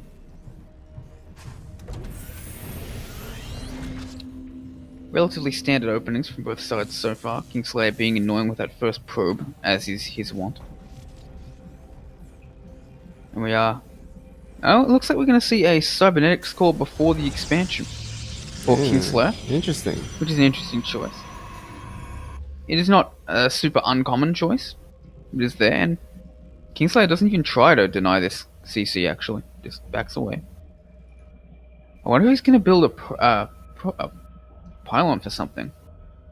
He has thrown down the Nexus now, so I think this is just for a scout later on to scout in case to see if the reactor factory is down. But this Reaper is already is on a great position to intercept this probe, but it actually might just miss it. We'll have to find out. Oh no, it changes its mind at the last second and goes in the wrong way. It was actually rallied almost directly at that probe. But then Uzi changed his mind just before it popped. Here comes the So we'll have to probe. wait and see what the tech... Oh yeah, there it is. And it will see the factory. Oh, actually no it won't, but we'll see the command center. So it will confirm that that command center is going down, and we do see another barracks, as well as a tech lab. Interesting. 2 barracks and a factory. Do you know what this is, Snoopy? I don't know, because even the second Reaper is a little bit uncommon, because usually I see only 1 Reaper just for scouting purposes, but you made 2 actually. Yeah, you did. And I'm not quite sure what this adept is the reason that you go for that fast cybernetics core. Ideally, you want... Oh! That adept actually gets in, and it's gonna stop the factory from landing. Oh, that's just great. That's amazing. I love this. Oh, that's so nasty. He's gonna delay that factory for such a long time. These 2 Reapers take so long to kill anything, and it finally does land. He's even sent a Stalker across to try and deny it even further, but this time it will not work out. Siege tank now on the way, and looks like we're going to see a bio sort of tank opener, because he's getting a 3rd Rax now. And another SCV, nearly does go down actually, as the Reaper's just not that good at fighting against these units. Kingslayer with some very early, very strong damage. Could he even get this Reaper? Oh, he does. Yes, he does. I think the ping's getting to Uzi. Meanwhile, we have the blink on the way for Kingslayer. A Robo has gone down. Kingslayer has been relentless with these early units getting harassed done. Now the Reaper is going across to try and see what it can see, but it's not going to see anything. Ooh, but it could check for a 3rd base. Oh, nice. Steam now on the way for Uzi. Okay, this is interesting. After a single tank, Uzi has actually taken the tech lab off his factory and is putting it on his bio. So this is actually a disguised 3 racks, or it's basically a 3 racks opening with 1 tank to go with it. Very interesting. I haven't seen this before. Yeah. Pretty interesting indeed. I wonder if he decided to change it up after the opening that he had. Yeah, it's quite possible. That was definitely a great delay by Kingslayer, so I think if he did decide to change it, I wouldn't be surprised. Yeah, and the reactor is coming up for the factory, so that's going to go onto the starport and get a couple of medivacs out before Uzi Cody goes for a push. But I'd be surprised if this was an all-in push. He is getting +1. I wouldn't be surprised if he took a 3rd base shortly after the medivacs start. Meanwhile, he just needs all that money to get that tech up, to get the medivacs out as quickly as he can. And we have a double forge nearly done for Kingslayer, coming out quite fast, as well as 5 more gateways. So he's going to be in a great position if these gates finish in time. And looks like they should, but the upgrades, he's spending a lot in upgrades, getting +1, and charge. He's actually very far down in supply, so he needs these 5 gates to finish and to start bearing fruit. He needs to start producing those workers 8 at a time, and he needs a couple of solid warp-ins before the attack from Uzi Cody hits. Yeah, I think it's will he have that time? It's pretty common, I think, because this swarm tossed kind of play, usually you start off with a bit of lower supply, and then once those gateway finishes, like, you rise in supply very, very quickly.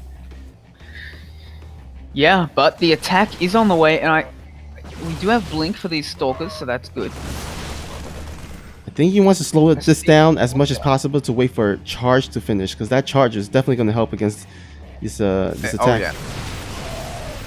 Charge is the big difference here, and Kingslayer is doing very well at delaying this, keeping it back, producing a lot of zealots, but these zealots without charge are basically useless. Oh, this medivac almost goes down, but it continues to force Uzi Cody to come back to protect his reinforcement units, and he's bought himself just enough time. If he can get 1 more warp in, that would be fantastic. Charge is about to be finished. Oh yes, and he's gonna have all these charge lots. The blink stalkers are gonna come in. This is fantastic. What an engagement for Kingslayer. He takes out the siege tank. He takes out all of the medivacs, and all of these units are going to be forfeit. Kingslayer has delayed this battle just enough. He's fighting on the razor's edge. He's playing like a Zerg right now, and it is beautiful. Oh, that was so well done. Oh, and now all of a sudden, Kingslayer's in a fantastic position. He's going to take out this medivac as well. Oh.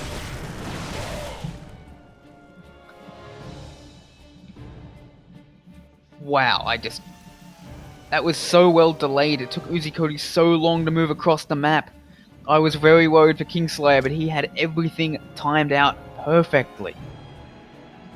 And now Kingslayer, I think he can go ahead and maybe possibly do a big, huge attack at this dirt and take it down here. He's choosing to go into a 4th base instead. He doesn't have a warp prism out at the moment, so I don't know if attacking is the right move. I think he just wants to harass on 2 sides with the Blink Stalkers and then lure this army down to the 3rd base and then send a few Child Dots into the natural, which I think is a fine choice. These units are extremely mobile. The Blink Stalkers are very mobile. The Child Dots are very expendable. And here comes the Zealots into the natural.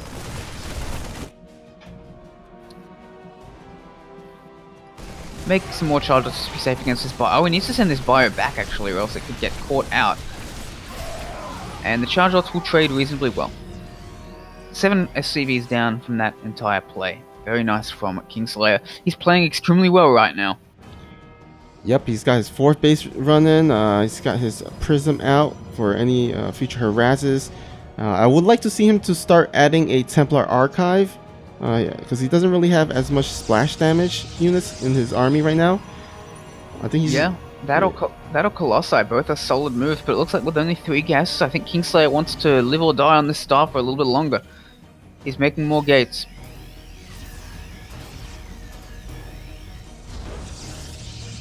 And you can certainly play with this later. There it is, the Templar Archives. He has gone for HTs as the follow-up, or maybe just a few Archons to beef up his army. And he'll be getting 3-3 very shortly. There's a recent nerf to Protoss upgrades, but I don't think anyone told Kingslayer that, as his 2-2 is about to finish. It doesn't really seem any slower than it used to be.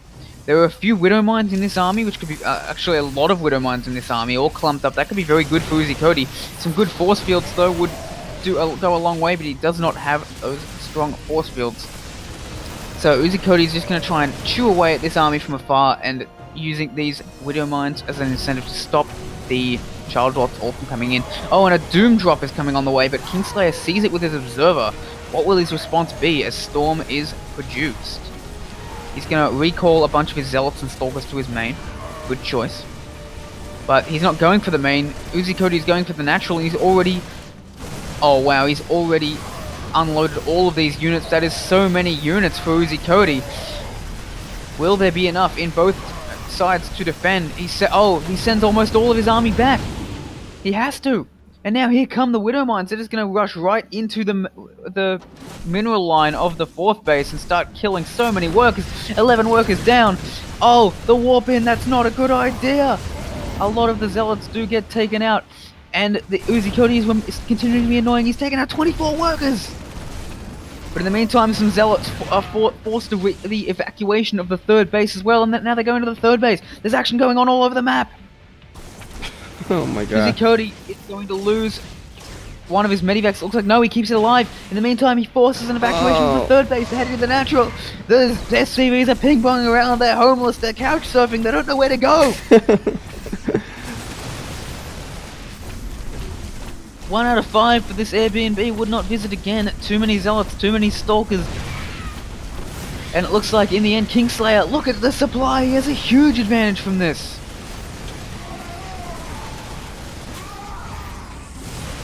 And look at the losses. Oh my god. Uzi Cody invested so many more units than Kingslayer to achieve essentially the same outcome. Uzi Cody invested 4 medivacs worth of units to harass Kingslayer and lost most of them. Uzi Cody invested far less, a handful of charge lots. Yeah. And lost all of them, but that didn't matter. You see the resources lost. You can see 11.7k resources lost by Uzi compared to the 7.1k of Kingslayer. So throughout this whole game, Kingslayer has been training fairly reasonably well. That's about 25 Stalkers or 45 Zealots worth of resources right there. That is a massive, massive difference. Kingslayer is sending more and more Zealots in. These charge lot harassers worth their weight in gold. And we have Storms now up. Well, actually, they're not quite up. He doesn't have the energy on all the High Templar, but he does have energy on a few of them over here. And he's putting them in a Warp Prism as well. He can. Oh, beautiful! Storms, go down! And now there's nothing to defend these this Liberator, so I wouldn't be surprised. It's just GG, that's it! Kingslayer takes game number 1! Oh man, is he about to pull off the upset? I don't know, but he definitely proves that he is capable of doing it. It could happen. Uzi Cody, 1 game away from being eliminated first in this group. He's a sentence I never thought I would say in the round of 16. But here we are. This is how good the champions are. A player who didn't quite even make it to the main tournament is now attacking one of the top 4 seeds and really pushing him.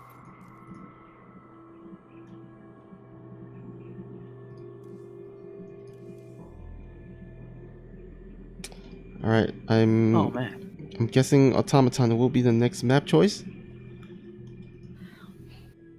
And that was just so well played by Kingslayer from start to finish. Yeah, he very much deserved that win. He definitely bought enough time for that to get charged and then get that last warp in, and yeah, after that Kingslayer was just riding high. He just macroed up, got the upgrades. Despite even the upgrade nerf, he's got the upgrade lead throughout the whole game. That is how you want to play Swarm Toss right there. For sure. And let's see if the players are ready here. Swarm Toss has been described to me as playing Protoss like Zerg, and never have I seen that better than in a game like that one. Suddenly you've got no unit, then suddenly you have all the units and the upgrades you need, and you just crush the push.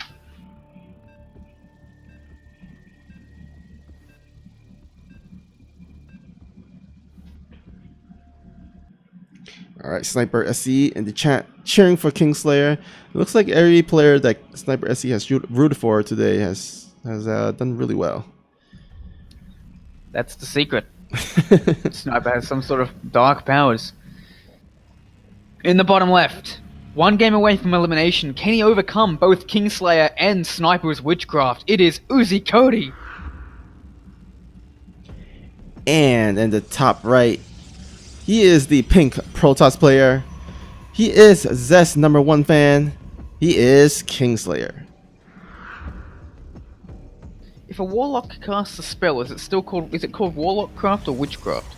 I've never heard Warlock Craft be used. Yeah, I haven't heard that too. Maybe a Wizardcraft or something. Well, a Warlock is a male witch.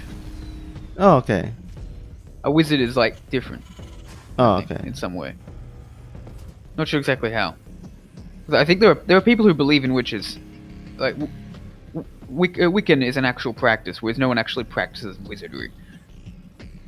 Some people, but regardless of whether you believe in Wicca or not, there are some people out there who very much do. But I don't think I've heard anyone actually say, practicing wizardry as a craft or as a religion in modern times.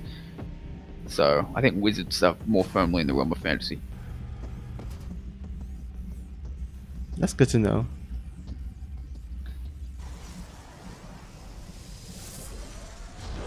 All right. I like to know these things. Is it for your your D&D? Some of it. Okay. I never played the D&D, so I'm assuming it has something to do with that. D&D does have wizards, but it's set in the medieval times, so modern witches don't really matter in D&D. Okay. My sister was into it for a while as a teenager, so I found out a bit about it.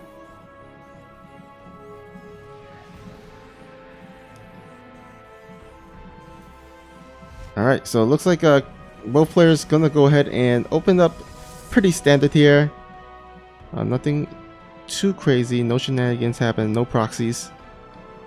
Yep, that's not going to stop Uzi from scouting around everywhere. He's worried about some sort of shenanigans, that's for sure. Look at how carefully he's scouting around the map. Oh, will he catch that probe? I think he will. Oh, maybe He not. doesn't! And what is that probe doing out around there? The probe is actually scouting for proxies for Uzi. Both sides are very paranoid this game. It's sad to see. Where's the trust anymore, Snoopy? Where's the trust? I don't think Terran players trust Protoss player as much, and vice versa as well. Nor should they. We're all terrible people. Yeah, I think every Terran player look at Protoss like cheesy bastards, and then all the Protoss look at Terrans as proxy experts or something. I only moonlight as a cheesy bastard.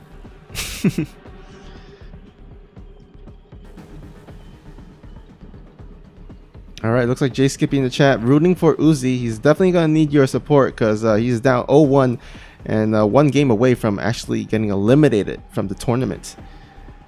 And here So a Widowmine drop will be the build choice.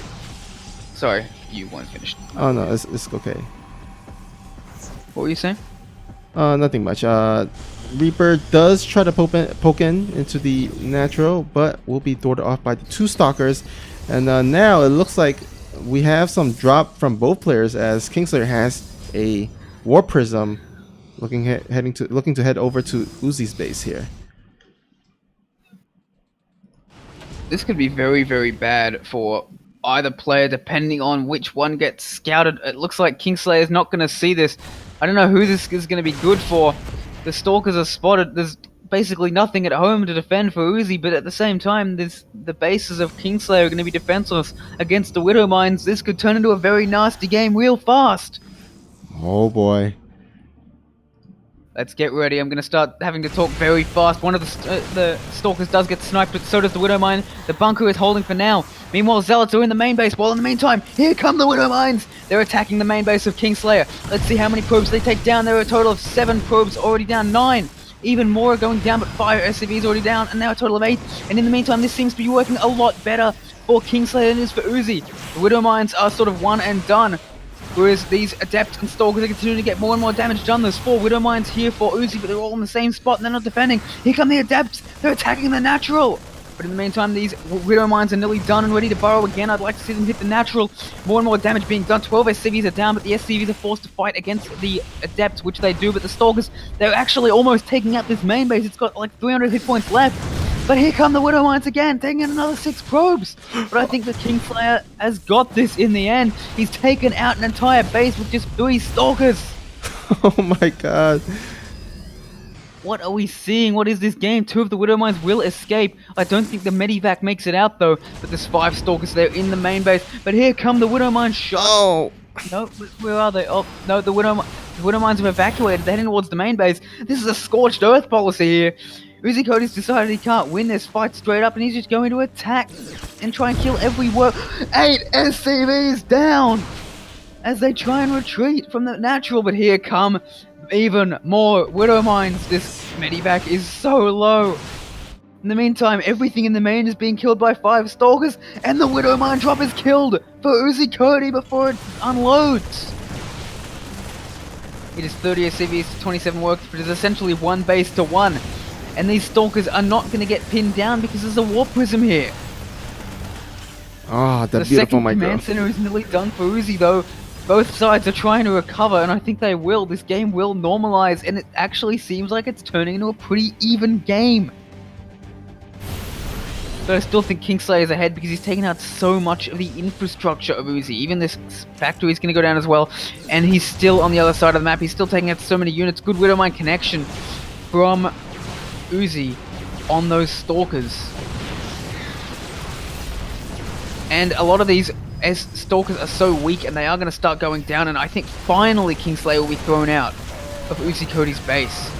But there's actually still a Widow Mine in the natural of Kingslayer and he has no idea. Oh, and The Stalkers with some good micro are actually going to fend off Uzi Cody once again. They're still in the main base. They've been in here for like 3 minutes. Jesus. This game is crazy, but here comes the Widow Mine. It's nearly done. It's at the natural of Kingslayer, and it's ready to strike again. Oh, but it's spotted. But it's too late. 6 probes down. There are... Oh my god. Uzi Cody has lost 15 SCVs this game. Kingslayer has lost 34 probes in the 7-minute period. I don't think I've ever seen a game like this. Oh yeah, it's been crazy. He's lost his entire main and is still fighting. He's taken his third base as his new natural. He's taken his natural as his new main, and now he has a Liberator to defend this main/natural. Actually, no, he's sending it across the map. He's retaking Stim. In the meantime, what is he gonna do to defend this natural/third? So many SCVs are going down. The Marines and Marauders are fighting, but they're not gonna have Stim for a very long time. 7 SCVs down.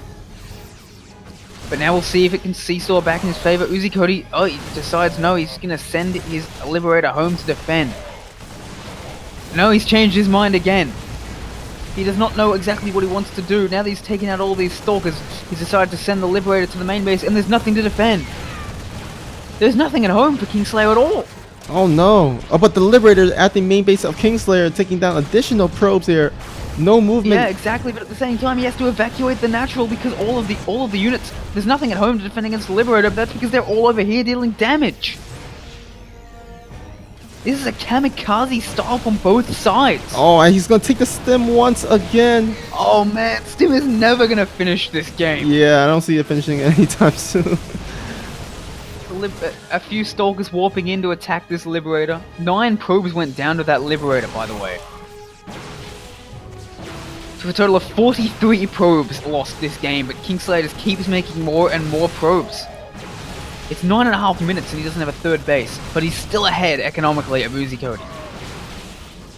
He's attacking this gateway in his barracks, and he's going to force it to lift. That's the thing, with just pure Stalkers, as soon as Stim is done, this rush is over, but it's just never finishing. And yeah. I think this might actually be the killing blow. Oh, but he just defends this bunker just in time. This game has been non-stop action for so long, and the Liberator getting more and more damage done on the other side of the map again. He needs another Liberator, and he's making one. He needs to find someone to defend against this. He's been hanging from the skin of his teeth for about 5 minutes now. And Arax does go down. The Tech Lab does finish to start Stim again, but come on, do we really think that's going to actually finish? Marines going down one by one. The Medivac is trying to protect it. The main base forced to evacuate once again from these Stalkers. Kingslayer is up 30 supply though. I think he's starting to actually get a win here, but he's gonna throw down the Liberator at the main base once again while there is a ton of just idling probes doing nothing because Kingslayer is so busy on the other side of the map trying to do damage to Uzi Cody. He's trying to take out this orbital, but the Liberator will protect it just in time. Meanwhile, the Liberator will actually go down for Kingslayer for Uzi Cody at last.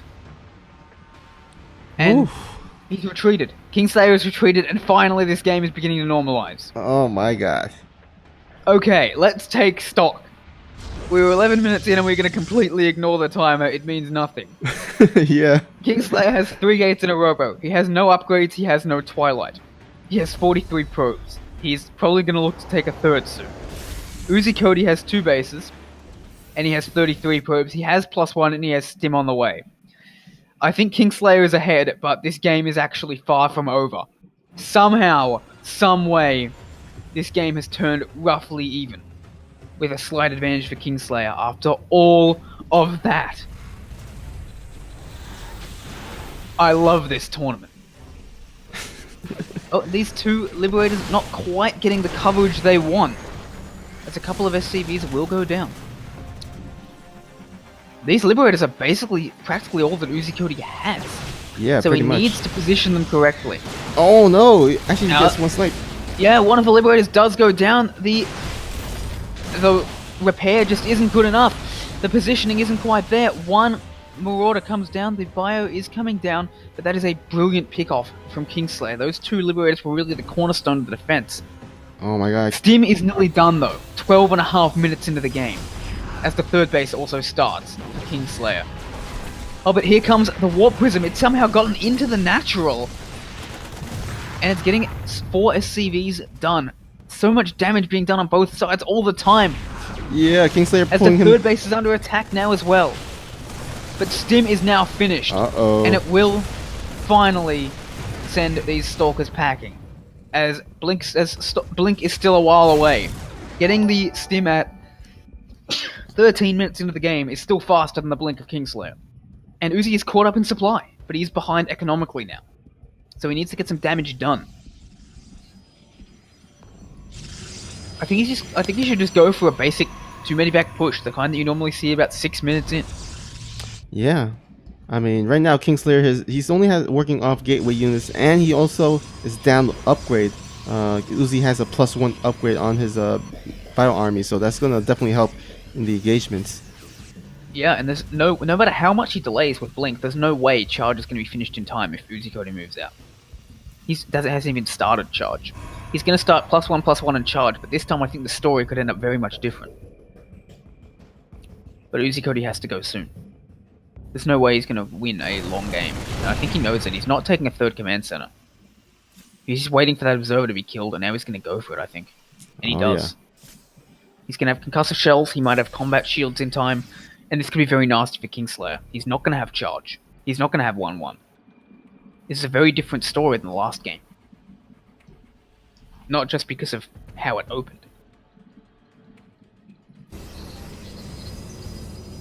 And after all this craziness, we're actually seeing what looks like a relatively normal push from Uzi Cody. And Kingslayer does not have the tools left to defend it properly, I don't think. Oh man, it's gonna be scary for Kingslayer. He's gonna have to engage really, really carefully. Good force fields. Yeah, the Stim comes down. There's just the force field's just done enough. There's just so much Stim bio. That's gonna be it. I think Uzi Cody is going to take game number 2.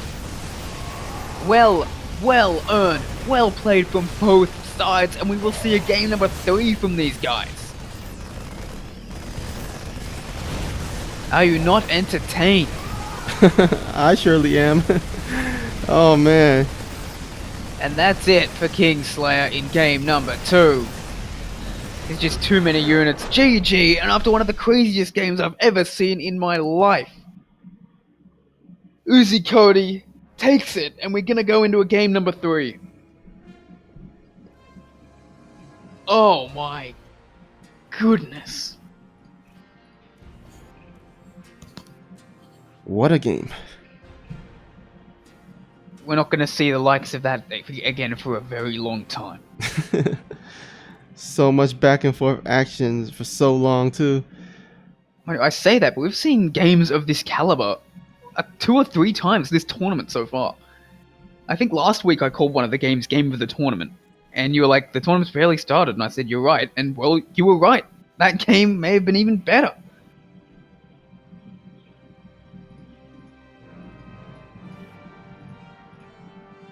Both sides playing their hearts out.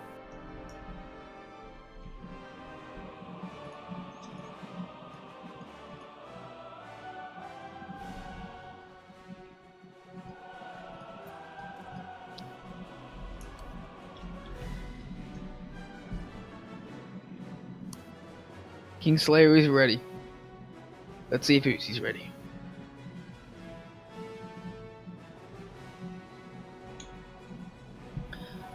The loser of this game will be out of Alpha X Champions. After a game like that, I wish they could both advance, but sadly only one can. Yeah, in the perfect world, both of them will advance to the round of 8. But maybe it is the pressure of elimination that causes them to play such great games for us in the first place. The catch-22. In the upper left. Just barely losing after an incredible attack that lasted 5 minutes plus. It is Kingslayer. And spawning at the bottom right, we have the orange Terran player, with a great hold from last game, looking to advance and keep his tournament hopes alive. It is Ro16. And it looks like Uzi is choosing for a fake proxy as his opener. A nice little mind game. Will look like a proxy Rax to Kingslayer when he scouts. If he scouts. Kingslayer, with the flawless counter to the mind game, has chosen just not to scout anything. Unbelievable! This man is 3 steps ahead! He's a Jedi Zealot. Truly, he is a mastermind of the highest order. This is that thinking meme. Can't mind game me if I don't scout. Exactly. And I wonder if this is actually going to turn into a real proxy, because there's a lot of gas being mined, but there's also no SCV out on the map. Meanwhile, what's Kingslayer doing? Why is he not scouting? Maybe he's decided on King's Cove. It's just not worth it because nothing aggressive is going to happen. But I think he's wrong. There is going to be a factory being produced before the command center here. It's not going to be a proxy factory, but it is going to be something aggressive. And Kingslayer is just going to be scouting for proxies rather than scouting for anything else. Confident in his ability to hold anything that isn't a proxy. Man, that's just so strange. The balls on Kingslayer after a game like that. After seeing Uzi Cody's earlier games against Hino. And seeing that he went for early attacks twice. Yeah, he's the thing is that Kingslayer kind of really prepared for this match all that well. He's only had a couple of days that he actually knew he was even playing. He probably didn't even expect to play Uzi Cody. It's definitely going to work out in favor for him. Yeah, it is. Although, this is going to be a very early, aggressive attack from Uzi Cody, and actually, I don't think it's going to work out for him. Kingslayer still has no idea his opponent's on 1 base, remember? Alright, that's true. He's getting a Twilight counter, which is not known for its immediate payoff when it finishes. Uzi Cody is playing this as a slow burn. It's an attack that's going to take a while. I mean, we're only 3 minutes into the game, but is it just me or does it feel like so much longer? I mean, with the, I guess, non-mind game into the actual 1 base, I mean, it has felt a little bit longer than the usual early game, but I mean, this attack. Snoopy. Huh? Oh. Uzi Cody on 1 base is building a fusion core. Oh my goodness. We're gonna see 1 base battle cruisers. What in the world? I mean, it could be ranged liberators, but that makes even less sense. I've actually seen 1 base battle cruisers on the ladder before. I don't want to say what happened, but I lost. Twice. You know, after that last crazy game, I mean, how do you get it even more crazy? By throwing a 1 base battlecruiser rush. Yeah, and here it is. The battlecruiser is on its way. So we do have Blink from Kingslayer, which is going to be a nice defense against this, but he's throwing up a bunch of shield batteries at the front. That's not going to help him against the Hellion drop, although the Hellions are coming to the natural. And they're choosing to go to the main base. The Stalkers are following, but they're not very fast. Like, wait up, guys. And here come the Hellions! Oh, nice probe block there. Yeah, very well done, but these Hellions are still going to get some pretty good damage done. 6 probes, actually that's not as bad as it could have been, but it's only the start. The battlecruiser is on its way. Kingslayer only now knows, with his scout after he made that proxy pile, this is 1 base. He's getting an immortal, but that's not going to help him against the PC. I can't believe that... Can you believe Uzi Cody pulled this build out with his tournament life on the line? Yeah, I mean, it takes some cojones to pull this off here. It sure does. And we'll have to see how this goes. The BC is probably going to warp immediately, and it does. It warps to the natural, and Kingslayer is like, oh, what the damn hell is this? Well, the good thing for him is that his shield battery is in the natural, so... Yeah, he can retreat to that and heal up his Stalkers, as he does force the battlecruiser to retreat for now. But the Hellions go in again. They will lose the medevac this time, but another 5 probes go down. 27 probes for Kingslayer, and he's going to be forced to remake those and make more. I don't know if we're going to see a second battle cruiser. We're just going to see the one. Yeah, I think it's okay for Kingslayer to lose a bit of the probes here. He's still on 2 bases, but he needs to be careful look of at this push. Yeah, there's a scary push here. And it's going to have the battle cruiser with it as well. Oh man, all the boys. He's pulling them. And let's see what Kingslayer has. He's got a bunch of Blink Stalkers, and he's going to have a couple of Immortals, so I think he's in good shape, but I don't think he knows this push is coming. He's going to repair up this battle cruiser. He's going to make a Banshee next as well. I like this. I don't think there's any actual detection for Kingslayer. And we do have 3 Adepts on the way for Kingslayer. He's going to attack. He's going to try and backstab, but I don't think he can really do that against a 1-base Terran unless they're not paying attention with that wall. But oh man, these tanks are in such a good position, and Kingslayer hasn't been able to slow this down at all. I think he's going to try and move in. The Stalkers are taking some serious blows from this tank, but one of the tanks does go down. The Immortal just barely survives. No, it does go down, but the shield batteries are empty now. They're running on fumes, and the recall comes back. He's recalling these Adepts. He needs every unit he can possibly muster. When you're recalling a few Adepts, you know the situation is desperate. Shield batteries going down. Kingslayer is fanning out. He's going to try and make an attack, but I just don't know what he can do against this. He's blinking in. He's doing some serious damage to this battle cruiser, but at what cost? And it's just going to keep repairing again and again. Oh my god, I think Uzi might be about to break this. Oh, that was a big tank shot there, weakening the Stalkers. Yeah, he's doing some chip damage to this army, but the tanks are just moving more and more forward. They're relentless. Some Zealots are being warped in, but they don't have charge. They're just being used to tank for brief moments. He's blinking on top of the tanks! Oh, he loses a bunch of Stalkers, but that was totally worth it, I think. But the Immortals are now gonna get taken down. The Banshee survives. More Stalkers being produced. That's all he needs now. There are no tanks to stop them. There is a tank actually being in the middle of the map. It's being sieged up, and it takes out 2 Stalkers. What is this? What is going on? But there's only 17 SCVs left for Uzi Cody. He has to win with this push, or he's going to lose the game. He has no natural.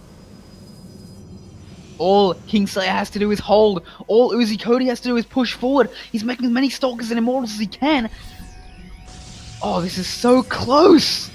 So close. The Observer is here. It sees. It knows what's happening. There's a lot of Blink Stalkers for Kingslayer, but will it be enough against this battle cruiser? Which now has 8 kills. And Immortal is going to be done as well. He's making 4 shield batteries, is Kingslayer, and I like that idea. But will it finish in time? He kills the Banshee. Now, I think they are going to be done in time. Yeah, These tanks have to leapfrog forward. Now, 2 more gateways on the way to Kingslayer as well. Ooh. Oh my god. There's this is so tense. This is a great series. I know, right? There's no SCV to, or not much SCV to repair the battle cruiser, so he needs to be careful during one the SCV building a bunker. The tanks are in position. There are going to be 3 tanks now. The Immortal comes to flank the tanks, but it will go down pretty much immediately. But here comes the blink forward. Oh, that is one hell of a YOLO blink, but it kills 2 tanks, and the Stalkers just barely survive. He's building Stalkers 5 at a time. He has so many of them now, but they're all so low. Many of them are so low. The ones in the front are so low. He needs to blink back, and he does. And even all of these shield batteries are so low on health. The Stalkers do take so much damage from the tanks. A second tank finishes. Oh my god. Kingslayer is winning, slowly but surely. He's got 5 Zealots now. He's going to come down. He's going to try and jump on this, I think. He jumps on the battle cruiser. Oh no. But it survives. The Banshee goes down. There's still a bunch of Stalkers left. The Marine count is so low. The bunker is still being built. And is it going to finish in time? I think it's actually going to finish unless Kingslayer moves in right now. He's making 5 more Stalkers. He blinks on top of the tank. And he's going after the other tanks as well. He goes after 1 tank, 2 tanks, 3 tanks. Every single tank is down. But look at the supply. It's so even. No side is about 50 supply. And we're 10.5 minutes into the game. And Uzi Cody still has money because he's got no SCVs to mine with. More and more He's stalks pulling being it. produced. He's blinking on top of the battlecruiser again, but it's being repaired. He's pulling every probe he has. Oh my god, he's gonna break the bunker. I think he's done it. I think Kingslayer's gonna do it. He forces the retreat of the battlecruiser. He's gonna attack the medivac. Oh man. I think he's got it. I think Kingslayer might just have it, but if he moves across the map now, that could be disastrous. Oh yeah, but look at the army supply. It's still really ahead for Uzi. He's gonna have to buy some time with these Blink Stalkers. This battlecruiser has 23 kills on it. Oh my god, give that battlecruiser a raise. That battlecruiser needs the Medal of Valor or something. The medivac goes down, and now with these Blink Stalkers, they're gonna attack all the way across the map. Uzi Cody's gonna have to move out bit by bit. He's pulling even more SCVs. He's got like 10 SCVs and 2 mules left at his base. And Kingslayer's just gonna backstab. He's gonna take out any reinforcements. He's gonna blink in, he's gonna take out the rest of the economy. That means this is do or die for Uzi Cody. The units he has left are all the units he will ever have in this game. More and more shield batteries being morphed, but there's only a few stalkers left. And Kingslayer is retreating. He's gonna recall his stalkers. This is the last army for Uzi Cody. This is the last stand of both sides. Oh, I love this. He's gonna try to fight out in the openings to slow down the push, waiting for his shield batteries to finish. Yeah, and he's doing that. And he's gonna take out the Banshee, I think. No, he's not. He's one shot away. The tanks are leapfrogging forward again. Again and again. Just barely by the skin of his teeth. Uzi Cody hangs on. Kingslayer hangs on, both sides doing their best to win. Oh, nice Takes snipe. out a tank. And the shield batteries again doing their work. Every unit is so precious for both sides, but especially for Uzi as he loses this Banshee. Kingslayer is up 30 supply, but it won't matter if he dies here. The army supplies are actually pretty much even. More and more units being produced. The blink forward takes out the tank, takes out the other tank once again. Nothing is left for Uzi Cody. The battlecruiser is going to go down, and finally I think Kingslayer has actually done it. He's tripling the supply. He will advance, I think. GG! What a series. What a game 2. What a game 2. I can't believe it. Oh my god. Both players playing their hearts out. Oh my god. 344 APM, 349 APM. Wow. My heart is pounding. I can't imagine what it must have been like to play in that game. Holy cow.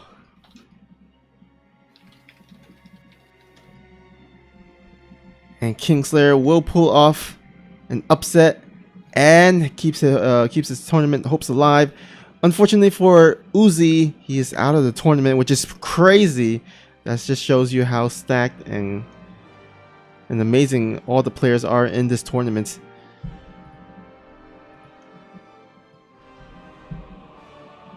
Yeah, Uzi Cody out in 4th place in the group. Bioweiss out first, and now Hino and Kingslayer will battle to see who advances and who does not.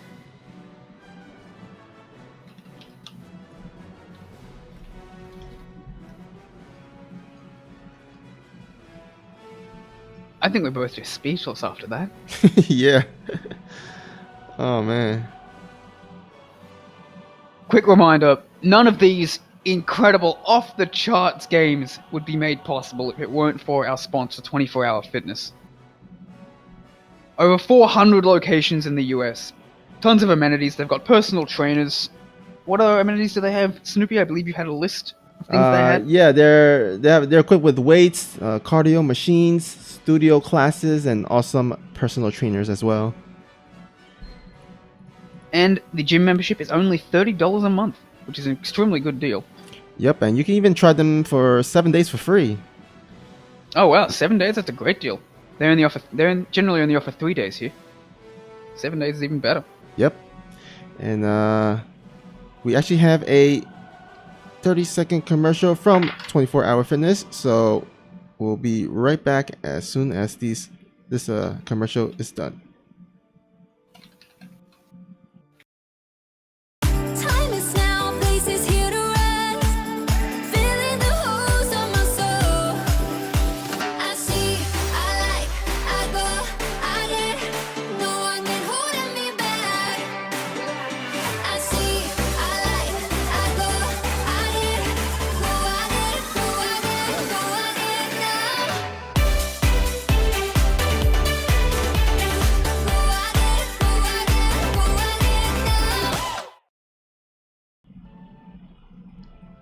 All right, there it is, 24 Hour Fitness.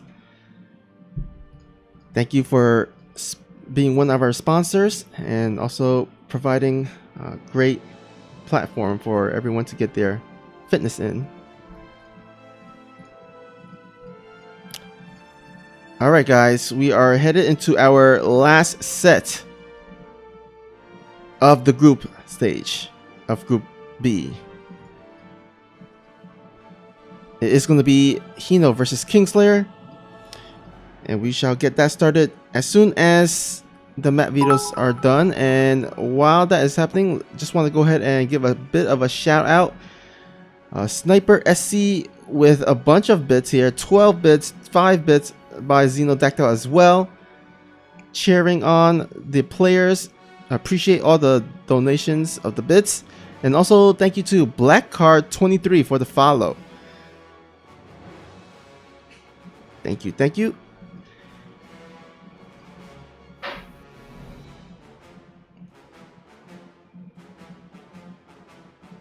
And by the way, we do have a Matcherino for this event. If someone could post it in the Twitch chat, that would be awesome. There is a Matcherino code as well to contribute to the event for free. It is Alpha X Champions 1. That's the code.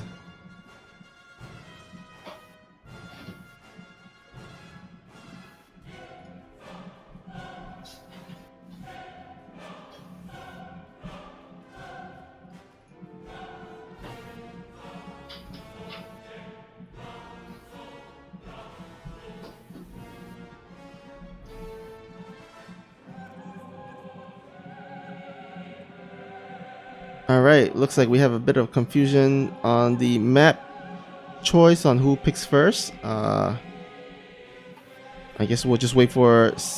Okay, looks like Hino will get the first pick. And I'm back. Alright, welcome back. Thank you so much for everyone who is tuning in despite all the other events they're on at the moment. You aren't disappointed, I mean... Come on, those are two of the greatest games I've ever seen in my life. Yeah, there were definitely some high-level play there. A lot of action. So close, so back and forth, so on a razor's edge. And for so long.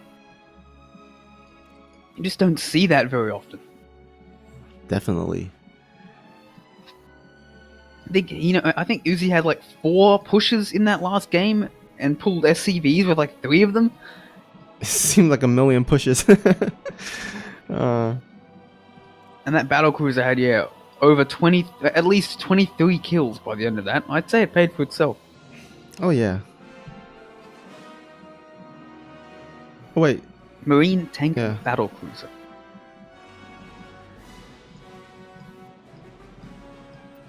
And gotta give props to Uzi for pulling off that strategy and build in the last game. Oh yeah, it almost worked. Almost, yeah. Like, that series was so close. But in the end, only one of these two can advance. Hino versus Kingslayer. For the second place in the round of 8, or the 4th spot in the round of 8 in total, and a guaranteed $25 US, plus the chance to play for a whole lot more. In the upper left, representing Zerg, taking out Uzi Cody but then losing to BioIce. Can he do it again? It is Hino. And spawning at the bottom right, we have the pink Protoss player pulling off an amazing match and series against Uzi. Let's see if he can do it again against Hino. It is Kingslayer. I love we've had so many 2-1s today as well. I think we've only had 1 2-0. Yeah, it's a pretty even stacked group, so I was expecting a bunch of 2-0s or 2-1s rather. Yeah, imagine if Parker might come out to play. I mean, I'd like to say the group would be even more stacked, but after the games we've just seen from Kingslayer, I'm not so sure. Yeah. Kingslayer himself said he was pretty upset when he realized he didn't make it in because he thought he was a shoo-in and he absolutely would have played more had he known. Because remember, he was ineligible for contenders when it came around because he'd been within 5,600 MMR in the last 4 months. Alright. So even at 5,400, when the tournament started, that was pretty well below his peak strength. And he's pretty clearly showing all of that peak strength today to take out Uzi Cody. It will definitely be amazing if he can advance to the next round. But Kino is a formidable opponent, so... Yeah, Hino is also taking out Uzi Cody 2-1. So yeah, we'll have to see. Both sides opening pretty standard for now. Having a bit of a dip in the action after the crescendo that was game number 3 of that last one. Yeah, basically this is the calm before the storm.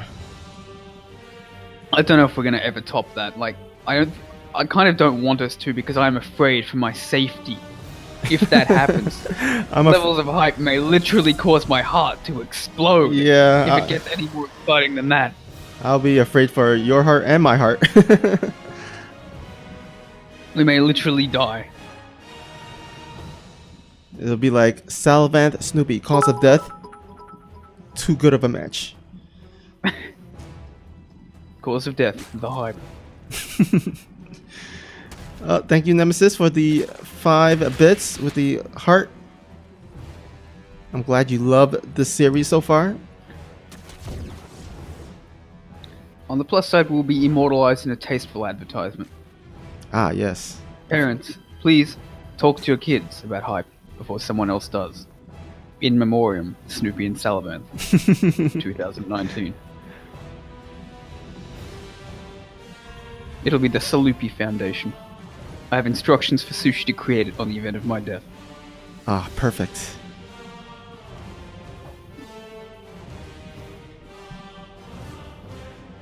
Alright, looks like Kingslayer has opened up pretty similar to how he opened up before with the Robo, and then I expect the Forge to come on soon as well, and then the 4 Stalker Harass. It hasn't worked out really well for him, so I'm not sure if why he's actually going for the build again, but I guess he's just gonna try again until it works for him. Well, it does force out quite a lot of units. It did reasonably well in doing that in both games against BioIce, and if you recall, Kingslayer was actually pretty far ahead against BioIce in game number 2 before a pretty disastrous engagement. Oh yeah, that's true. BioIce was stuck on 3 bases, and Kingslayer engaged into his lurkers. If he hadn't done that, he probably would have won that game with that opening against BioIce, who's a very strong player. So I don't think the build is that bad. I don't think it really needs to get a ton of damage done. I think it just wants to be annoying, it wants to force a lot of lings, but we do already have a Roach Warren out for Hino, which actually could turn out better. Because it's not just money that the lings cost, in fact the lings don't cost much money at all, the problem is they cost a lot of lava. And lava is needed to make drones as well. So if he uses the roaches, that'll be a much more lava efficient defense than what BioIce has done against this same build. I wonder if Hino was watching that match and is prepared this defense. Mulled it over during the long wait after match 3. He's even got a spine crawl. I wonder if Hino wants to get aggressive actually. He's only on 42 workers. Well, I mean, then again, he's got a spine though, so it doesn't really seem like the kind of thing you do when you want to get aggressive. So again, Kingslayer will be forced back, but again, look, he's ahead economically. He's ahead in workers. because he's forced so many units out with this build. His opponents seem to be continuously overreacting to it. Yeah, even made the spine crawler, so that's one less extra drone as well. Yeah, so I think this build is actually quite a good one, even though it doesn't seem to get much damage. And oh, but a Ling does sneak in and will spot pretty much everything. It's even going to spot the extra gateways, which signifies that an attack is underway. He's actually getting charged, he's getting 4 more gates. I think that, I don't know if he's going to continue with that now it's been scouted, but I think Kingslayer might have been planning an all-in with this. But oh, look at that, Hino's going for an attack himself. He might choose to back away, because I think this attack is meant to hit the 3rd base, and there is no 3rd base. So I think you might want to wait for Kingslayer to try and take one. And he knows there's no 3rd base because he's just spotted it at the left with his army, and he's got a scouting Ling at the 3rd base, at the other 3rd base, and he's going for a Spire. I like this. What do you do against a Gateway Robo style? You go Spire. Yeah, and especially since Kingslayer is going for charge upgrade, he's going to have a bunch of charge lot and mutas. I don't know if you heard about it, Sal. I don't think charge lot can shoot up and into the air. I know, and Blizzard never returns my calls. Oh my god, could you imagine like Zealots just jumping in the air and swiping at things in the air? Every night in my dreams. Oh man, the dream. That's the dream indeed. Alright, so the Spire is spotted, and Kingslayer does have enough money to produce a fair few Archons, so this shouldn't kill it. But Hino, I'd say he's in a pretty good position, though he does need to take a 4th base. He's got that big supply lead, so I wouldn't be surprised to see some sort of mid-game attack or timing from him. 2 Stargates already on the way, as well as a couple of Archons in the main. So he's reacting pretty well to this. He's not going to let this kill him. He's making shield batteries, he's making cannons at the 3rd, and a cannon at the natural. I like how he's got a strong defense at the main, a strong defense at the natural, and just a little bit of defense at... He's got a strong defense at the main, a strong defense at the 3rd, and just a little bit at the natural. Actually, he's investing even more cannons.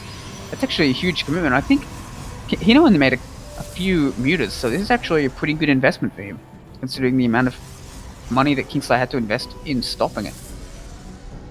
Yeah, that's a tough thing So about... I wouldn't be surprised to see Oh, go ahead. Sorry. I wouldn't be surprised to see a Roach Ravager attack as the follow-up, as soon as Hino's maxed, or maybe even before. Yeah. I mean, look, he doesn't actually have a lot of stuff. He's got a few immortals, he's got some stalkers, he's got some adepts. That's basically it. He doesn't have charge lots. He doesn't have Storm, he doesn't even have Archons at this 3rd base. All of his units and such are basically over-defending against these Mutalisks because they're not the real threat. Here comes this Ravager Ling. And Ravager Ling is such a strong mid-game comp because of this. It's going to just prevent the Protoss from running away while the Corrosive Vials do their thing. There's shield batteries, but they're not going to be enough. They're just blasting through everything. The War Prism comes back, but I think it might be too little too late. There's so many Corrosive Vials just raining down hell on everything. And I think that's just going to be it. Hino is just taking complete control of this game. Look at that! Smashing through Kingslayer. GG, and Hino is now 1 game away from advancing. Man, it's tough against Muta switches because you either be super prepared, but you know the Zerg player can just fake it out and just only make a couple, or you don't commit to the defense with the double Phoenix, double Stargate Phoenix, and then you just die to a bunch of Mutas. It's like it's very tricky to scout that and then to defend that. Right, map 2 will be King's Cove, which means that if we get to it, map 3 will be New Repugnancy.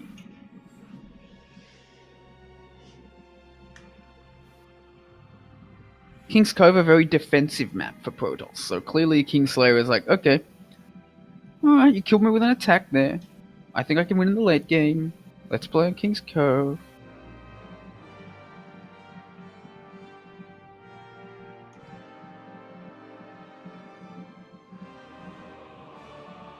What a day this has been. Oh yeah, it's a bunch of great games, great series.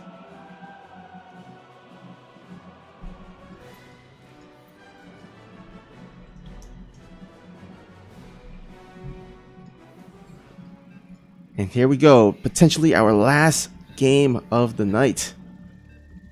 Yeah. Will Kingslayer come back or will Hino advance? Against all odds. Actually, it's really against all odds for either of these players to advance. Hino, the bottom seed, Kingslayer, an alternate. Pretty incredible for either of them to advance, and one of them will. In the upper left, winning one of the greatest games I've ever seen in my life against Juicy Cody. But now dropping a game to Hino. He needs to dig deep. He needs to rally. He needs to get his energy. Can he do it? Put your hands together for Kingslayer.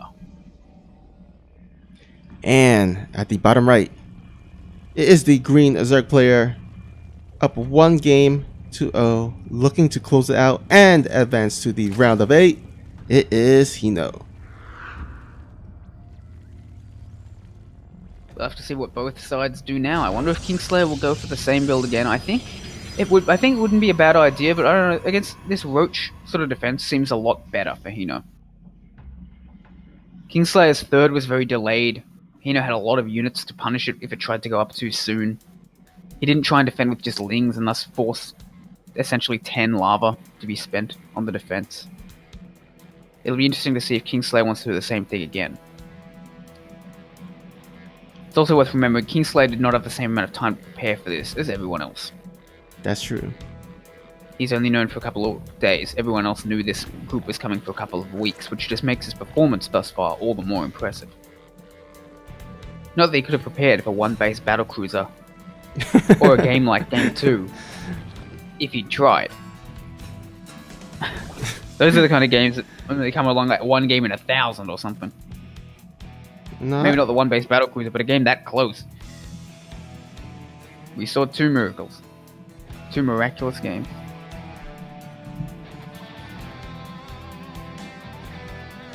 Alright, we shall see Kingslayer's tech of choice as soon as the cybernetic core is done. Will it be a robo like the previous PvZ games, or will he change it up? We still have yet seen the charge out all in. No, I think he's probably just going to do the same build again. He's done it, I think, yeah, he's done it 3 times in a row. I think he's probably going to do it a 4th. Yep, looks like it so far. Yeah, well, the warp gate has started, which means no Stargate. I think we can see the robo in just a second. There it is. Looks like the same build. I mean, this could be a charge hold all in, but I don't think it will be. Although, yeah, Kingslayer is just patrolling with this probe to see what's up. He's not trying to send it to the corner for a proxy. A bunch of Lings actually heading out from Hino, and a Baneling nest. Oh. Hino's going for a Baneling nest. And this probe is going to scout no dirt base here. Yeah, and he's already seen some Lings moving across the map, so he's got to be suspicious of something. He will be throwing up that gate, I imagine. But even though he knows Lings are across... I think he's like, okay, if a bunch of slow Lings are moving across the map, even like 4 or 6, this late, there's got to be a reason for that, and he's building 2 shield batteries. He suspects something is up. He may not know exactly what, but he knows something is happening. But he's making a sentry now, but it's going to be too late. Oh my god, he needs Chrono boost that out like as soon as possible right now. Yeah, he needs that sentry yesterday. He needs to wall himself off completely. That's exactly what he's going to do.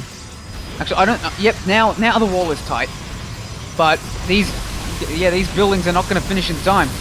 But he's got so many shield batteries, will it be enough? All of these Lings are trying to take this stuff down, but they're just not quite dying. One of the pylons looks like it will go down, but it won't be enough to stop it. And Kingslayer holds. Wow, nice. That is a great hold. Beautifully done. And now he's up 10 workers. He's going to send those workers back. He's going to take out these extra Lings. He knows the tricks. Right? Yeah, he does see it. He's just busy defending at his natural as well. But now he's going to take them out. He's going to focus fire them before they turn into Banelings. Well, one of them will turn into a Baneling, but one Baneling can't do anything. But in the meantime, the Cybernetics core is under attack. The shield batteries are being spent to keep it alive, but there are a lot of Banelings being produced. And I don't think this is going to actually be enough to actually take anything down. Good force field comes down. Well played from Hino. Kingslayer will take game number 2, and we're going to go into the final game.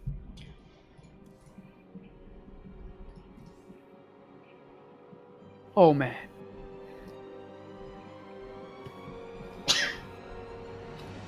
The last game of the day. Which map will it be on? New Repugnancy. All right, New Repugnancy.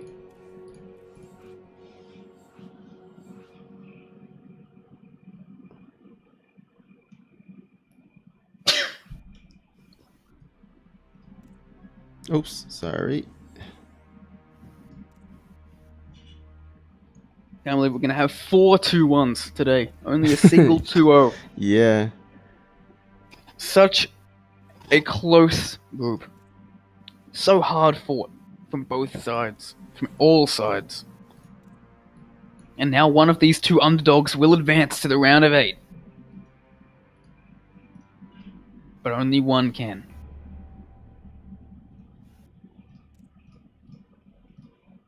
Hino is definitely known for his Bane busts.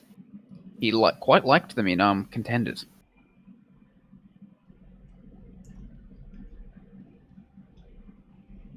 Hino is ready. Alright. Kingslayer's joined.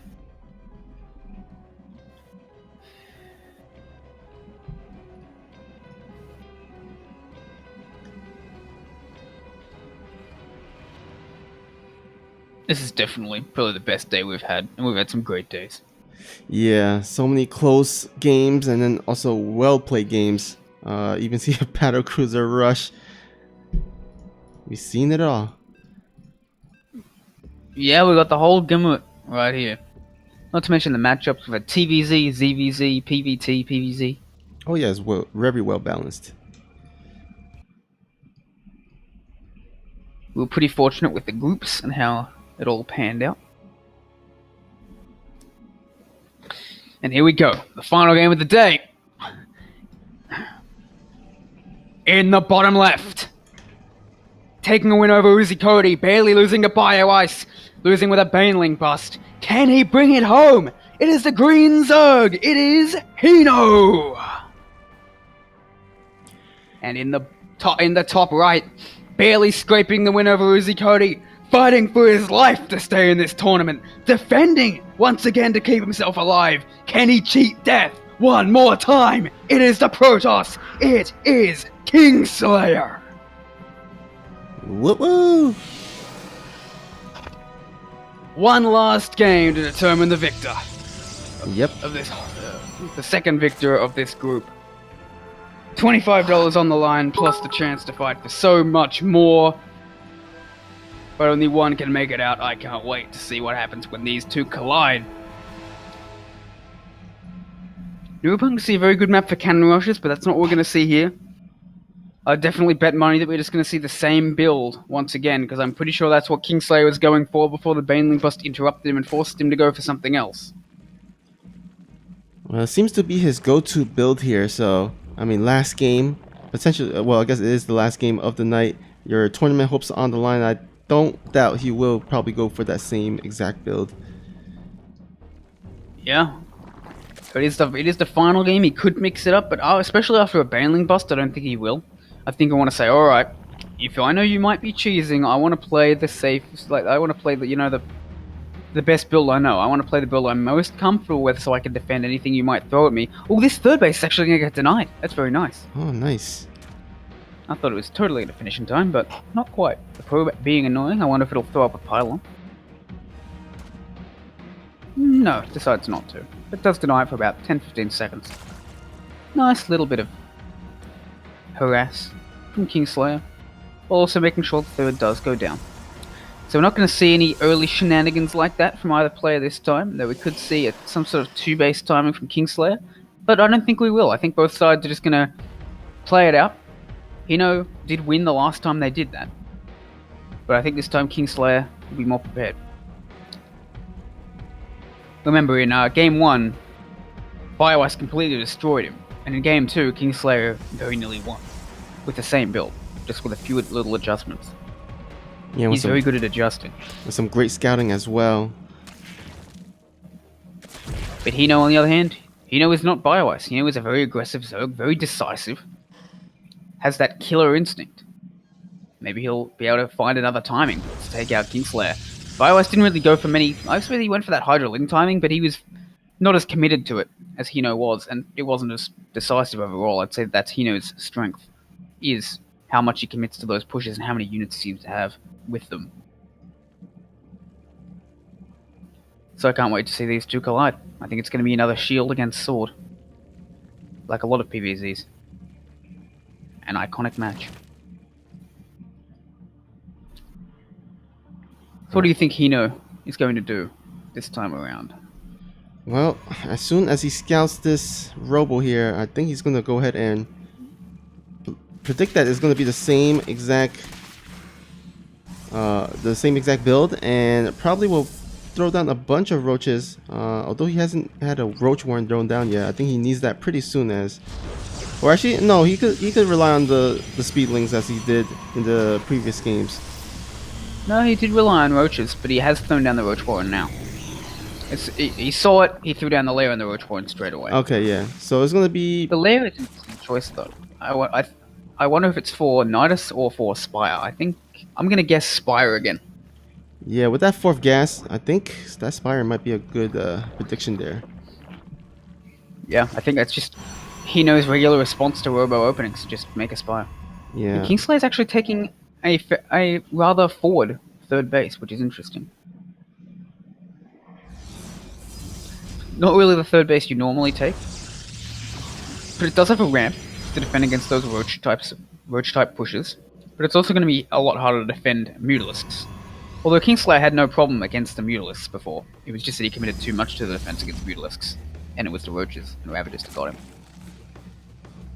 Again, Hino's staying at a low amount of drones. He was on 41, he's going up to 47, and he's getting a very fast roach speed with his lair.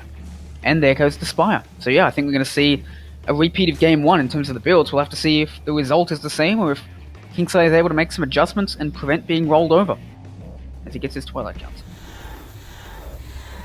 Well, and this time the Stalkers have not been spotted, and they are actually going to be able to get some damage done this time around. We might actually get to see what the Stalkers were intended to do this whole time. They're actually pretty good at sniping Queens. And they're going to snipe a few drones as well.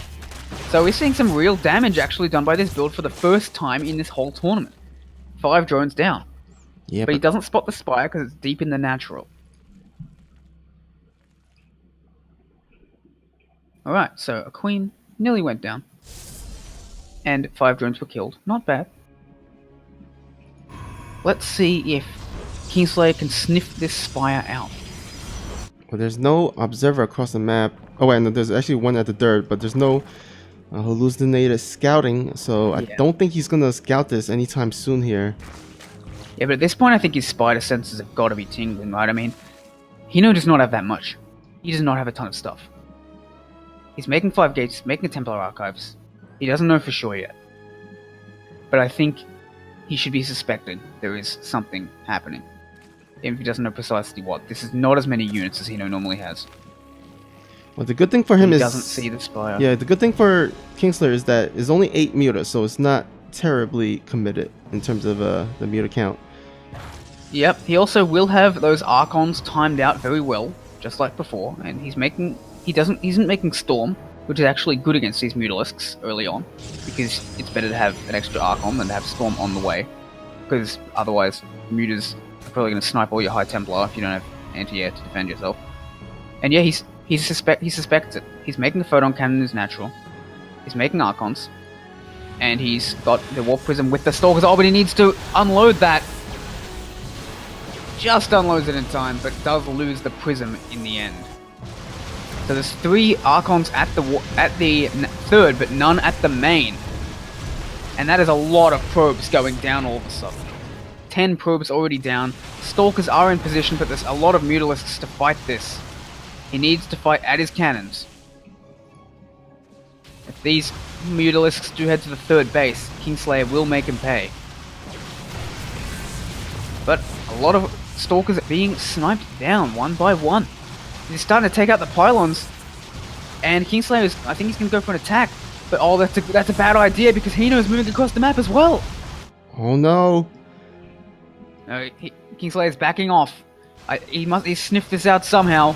But that is such a supply lead. Oh, this looks like it might just be a repeat of the last game. He's committing a lot less to the Mutalisk defense this time, but now it's getting him. As you said, it's such a balancing act. There is no charge. It's so far away. And the Mutalisks are still here, but this time the Archons will shred them. All of the Mutalisks are down. Kingslayer still has a few Immortals just barely alive. The force fields are really good. Oh my god, is he holding this? Oh, I don't know. There's so many units still left, but all of the Immortals are still alive. He's making more Zealots. Charge is still so far away. There are some cannons here, but there are no shield batteries. Hino's got a lot of Ravagers left. But there's 4 Immortals for Kingslayer. This is going to be so close, this hold. But more and more units are coming across the map for Hino as well, including more Mutalisks. But a lot of Roaches just get killed for free as they try and move past these cannons. There's a core of Ravagers that Kingslayer needs to find a way to take down. Charge is getting closer and closer to finishing. He's making more and more Zealots. He's banking on this charge. He needs it. He needs it so badly. He's trying to get it up. Meanwhile, the Natural is being breached as the third is under attack. The third will be defended, but the Natural will go down, and so many workers are about to get killed. He's pulling probes off the line from the Natural. That's desperation. I think Hino's gonna break Kingslayer with this. I think Hino has cracked the code of Kingslayer's build, and he will be advancing to the round of 8 as a result. Kingslayer, unfortunately, just a little bit too predictable, and is paying the price now. 20 probes are down. The main will be defended, but at what cost? The Natural is now under attack as well. Creep even being created by Hino to further the attack. The charge is done, but look at the economy. It's just so terrible for Kingslayer at the moment. He does have Immortals and he does have charge lots, and he can make more Archons. So he does have a pretty winning combination if he can get some more gas. And I think they... Oh man, there's just no answer for these mutas. Oh my god. There is actually no 4th base yet. The 4th base is only just now on the way. So there is that, but like you said, there's no answer for these Mutalisks. The Archons aren't split up because there's not enough of them. His cannon's going down, and suddenly everything is looking like it's going to fall at this main base. There's nowhere for these probes to go, and Kingslayer is going for an attack. He's going for a counter. He feels like he doesn't really have much of a choice. The Robo is down, the Forge is going down, and all these workers are going to go down shortly as well. I think Hino would have been better off attacking the workers, actually. GG from Kingslayer. And Hino will take it. He cracked the code. It wasn't as close, it wasn't as action-packed as the previous match, but this was Hino just realizing what he had to do and doing it well. Yep. So congrats to Hino. He will advance to the round of 8.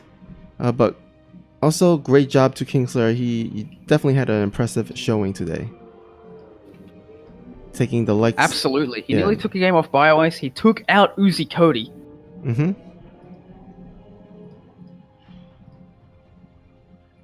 Great matches. So there you have it, guys. It will be Hino and who was the other guy? BioIce. BioIce advancing to the round of 8 and securing their $25. Yep, BioIce will advance to... Let's just take a look at the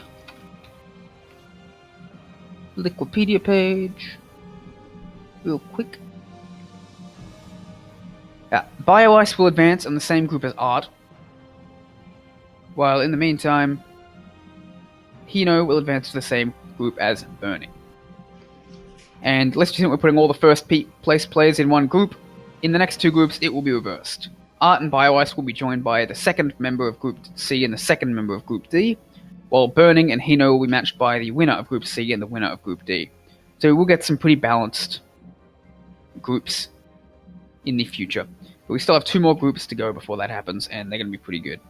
Yeah, Group C will again be next week, next Saturday at 4 p.m. Eastern Standard Time, or actually daytime, Eastern Time, April 13th, and then Group D will be on April 20th, same day, Saturday at 4 p.m. Eastern Time. Yeah. Thank you so much, everyone who joined us, and you were richly rewarded for that choice. Oh, yeah. All right. Any last words, Sal, before we wrap this up? Do tune in next week, of course, as we've already told you what our next group is. But once again, that is Light, Kuna Matata, Ro16, and Mamba. Thank you once again to our sponsors, Bubba Burger and 24 Hour Fitness, who have made this $500 prize pool possible. We wouldn't be able to give this much to so many of our players without them. And let's take a look at see what events might be coming up next. We have, I believe it has already started, there is a friendly clan war against Excellence Gaming on our, probably our second channel at the moment, if it is being streamed. 2 platinums and 2 diamonds, but oh yeah, that's right.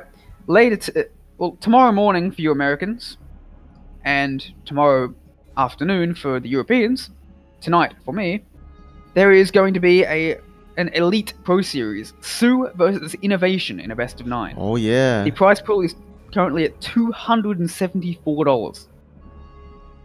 I think our $220 to the winner and $55 to the loser. Yeah, I think our previous record for Alpha Pro Series was like 213 or something like that, or something. Yeah, it's pretty crazy. These are incredible. This is going to be the IEM champion against the WESG champion. It will be casted by Swaghar and myself.